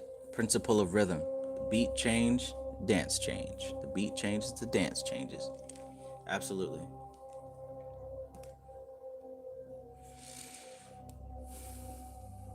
So, The impressions of the petty enjoyments you experienced before become as ordinary specks of light in front of a brilliant sun.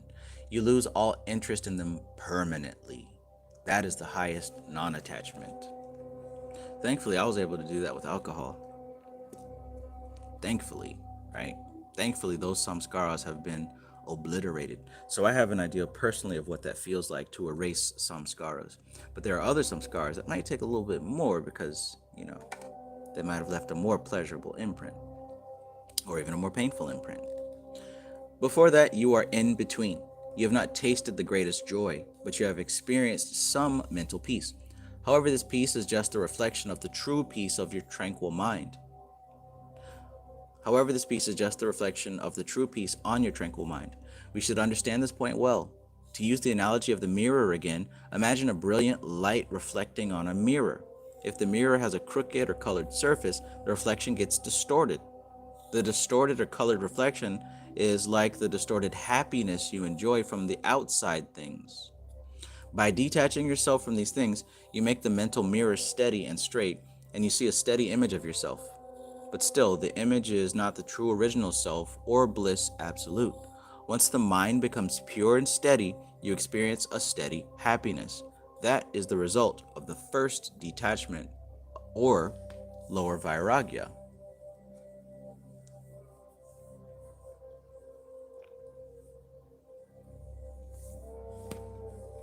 Although it is only the reflection, it is almost the same as the original.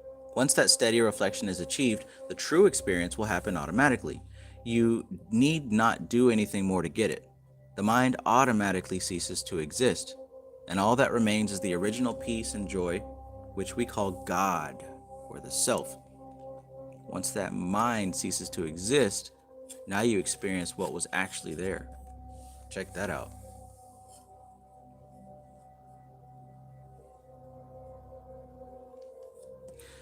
If that supreme non-attachment comes even once, even for a second, you experience that joy. That's why we try to sit for a while in meditation every day. If we get even a glimpse of that, we will not try to go here and there to taste other things. If you find a delicious dish in one restaurant, you will never go to any other restaurant. Is that not so? You will even walk 10 or 20 blocks out of your way to get that dish you like. In the same way, we will just leave all these things saying, how can these things compare to that? Have you ever had something so good that you stopped settling for less? You will not want to lose any opportunity to sit and enjoy that peace. And if you slowly get rooted in, you can allow your hands and even your mind to work, but you will always be in peace. In Hindi, there is a saying, Man me Ram hath me come. Literally, it means, in the mind, Ram, God. In the hand, work. Or it could be said more clearly as, keep the heart in God and the head in the world. If you know how to put your heart in God, you can rest there always and still play in the world. It will no longer be a hell to you, but a beautiful playground. Nothing can bind you. You can enjoy everything as play. You can be an expert player. MLG style, right? If you don't know how to play, you sometimes get kicked. I still remember the first time I played cricket. I was just looking around and somebody hit me with the ball. I just threw down my racket and left. Cricket became a terrible game to me because I couldn't play well. But by knowing how to play, many thousands of people enjoy that game. How many people are always in the water from morning until night, whereas other people are dreadfully afraid of it? In the same way, we need never be afraid of the world if we learn how to enjoy it. We can really enjoy the world and even give all the pleasures to our senses. Nothing needs to be starved. But when? When are we able to, see what he says right here? We can really enjoy the world and even give all the pleasures to our senses. Nothing needs to be starved. But when? Only, and listen close, only when we have found the source and connected one part of the mind there, then we can enjoy everything. Otherwise, we will get lost. So, enjoy the world.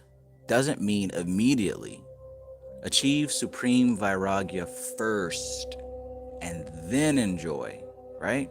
Achieve supreme non-attachment first.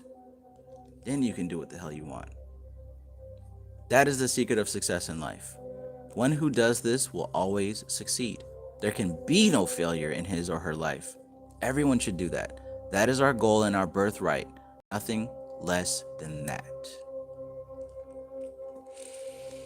So, that was the first 16 verses of the Yoga Sutras of Patanjali.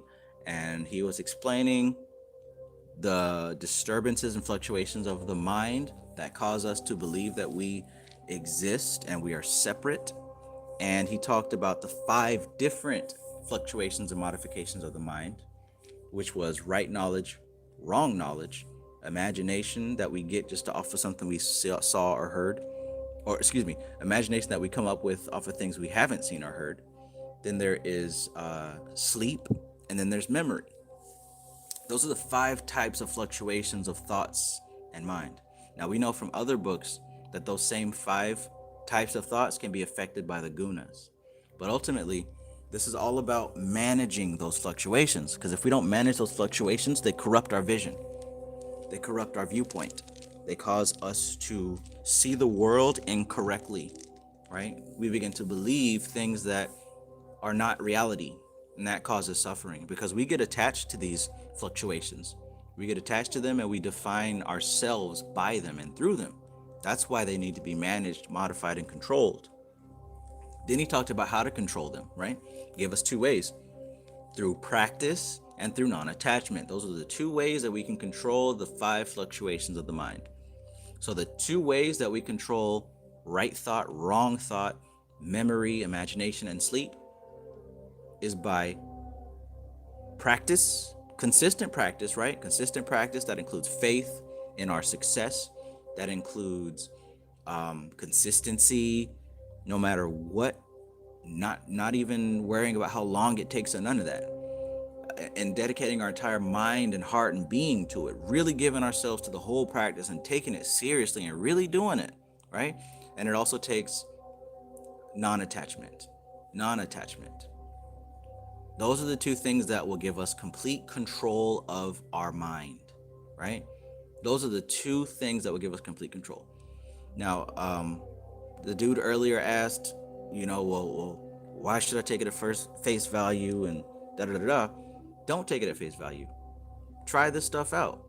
Test it out for yourself and see if it's real. See if I made it up. See if this dude made it up. Go try it and see, right?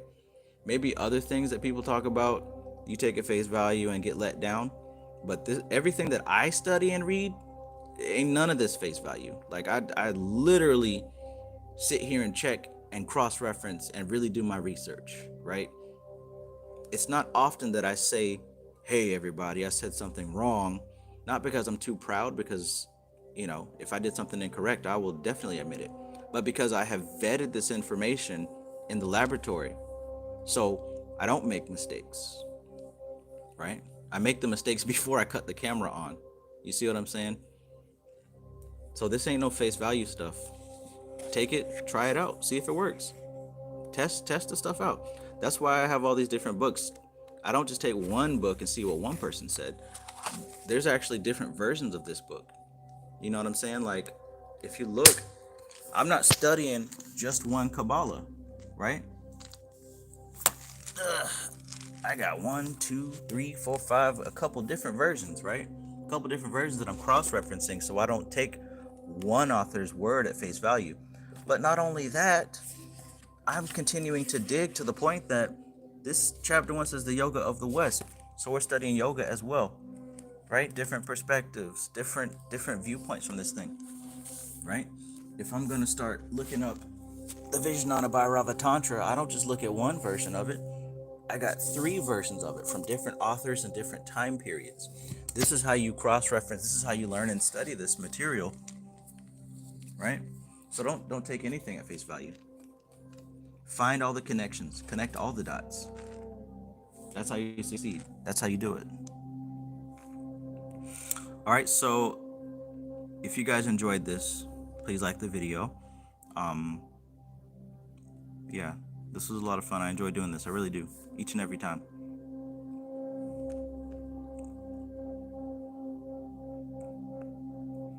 My body's telling me yes. I don't wanna hurt nobody, but there's something that I must confess.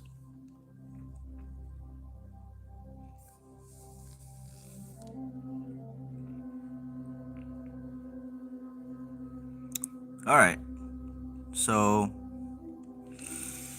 I think that's that. I think that is that. So we've completed the first couple of verses on the Yoga Sutras of Patanjali, and I think that was very useful, very good. You know what I'm saying? Very useful, very good. As always, I recommend you buy the book yourself so that you can highlight it, so that you can look at it in the future, compare it. If you haven't already, I don't know why, but write it down. Antakarana, the four aspects, buddhi, ahamkara, chitta, and manas, and do your own research. That's what I said days ago. Do your own research, right? Check this out. This is what the mind is. Right now, we're focusing a lot on chitta, right? And within chitta, we're focusing on the vritis, because this is the mind. This is what creates the fluctuations in the mind. This is what this is why you behave the way that you do, and this is how you fix it. This is how you come into alignment. This is how you come into balance and harmony and all that good stuff. This is how you do it. So, do your research. We will be going through this all year long, breaking it down, getting it right. And like I said, as far as I'm concerned, this is going to be the year that I master this science, that I break down every aspect of it, and I really start to understand how it works, right? And that also translates to the paths as well. All right, so yeah, I feel pretty good about what was done. If you have the resources, it wouldn't be a bad idea to get everything that you see here, because I find it useful. That's why it's always out, so I can access it.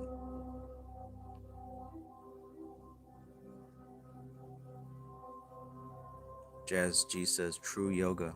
Absolutely. Naturally Nature says, this information rings true. So appreciative. Thank you. I appreciate you for being here. Thank you guys for being here. Thank you for tuning in, listening, commenting. Thank you for liking the video. Just thank you for having the willingness and openness to learn. You know what I'm saying? Like, this is really important, and like if you're able to change your life just a little bit in a positive direction, then this is worth it. You know what I'm saying? Like, this ain't no like wild story that I'm asking you to just believe off the strength. Like, I'm literally giving you the background for it and different things that you can try to see for yourself. Not, it doesn't do anything for me. I already know this stuff. But, like I said, if it can help somebody, then it was worth it. So I appreciate you guys being here. Appreciate you guys. Alchemy Gold, you were here from the beginning. Straight Panther, Al Dickey. I appreciate you guys. Framestar Films, you was here from the very get-go. I'm grateful. Court Singh says the Bihar books have a glossary I'm using, which is extremely helpful. Yeah, and see, that's another good thing. Like, these people also understand that, it's about, a big part of it is you doing your own independent research. So in the back of most all of their books, they have a glossary. Matter of fact, in the back of this book, there's a glossary. Yeah. Tattva. So yeah, I'm grateful for you guys. And I thank you again. Okay, so I think it is about that time. Thank you guys for checking out my memes, because apparently to get the point across, we got to have repetition, and what better to learn than through comedy. So I'm gonna try making some memes for a while, see if you guys enjoy that. That last one was funny. The dude in the car with the crack. That crack, y'all. Yeah, I think it's funny. Alchemy Gold says meme generation. You know, pretty much. Doug's Unlimited, peace. He says the break the chains meme. Man, that was so funny. I was rolling the first time I saw that. Like, I'm usually not gonna post a meme unless it makes me actually laugh. Like sometimes we say haha lol, but all the memes I'm posting, these things are funny. Why is that dude in church with chain? Somebody had to think this thing through and build a board with a bunch of chains on it. And this man said, "You know what I'm gonna do?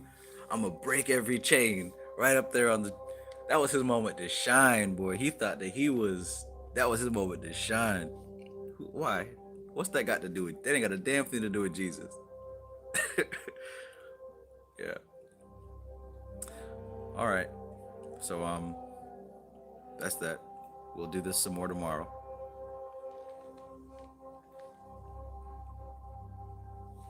Yeah, I guess tomorrow we will continue with the Ladder of Lights, the chapter on Chesed.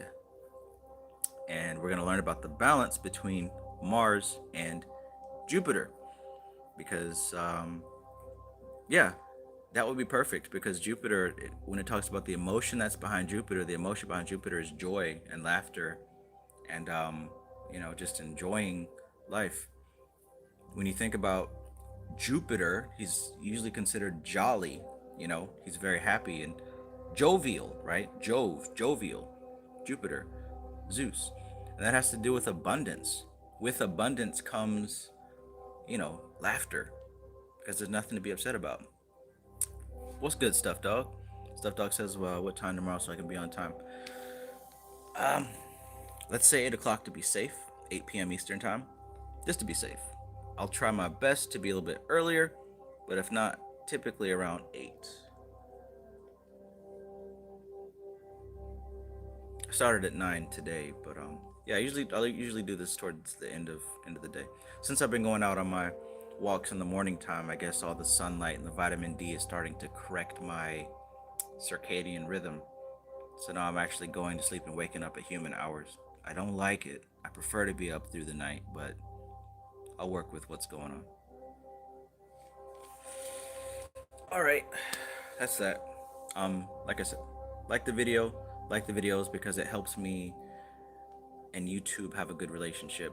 And if you're interested in training personally, coaching personally, I'm offering my class again in February. So message me on Instagram or hit me up if you're interested in that. And yeah, that's that. Keep studying, keep doing your thing. Keep doing your thing. Oh yeah. Gotta do chapter 3 of the Passive Poverty Nivriti. That'll happen also. I'll decide. Tomorrow's gonna be one of those two. Probably chapter 3. But anyways, peace and out. This is TK Trav, aka Travis Magus, here with LVX777. I love you guys and girls, especially. 333. Check out the time. Peace.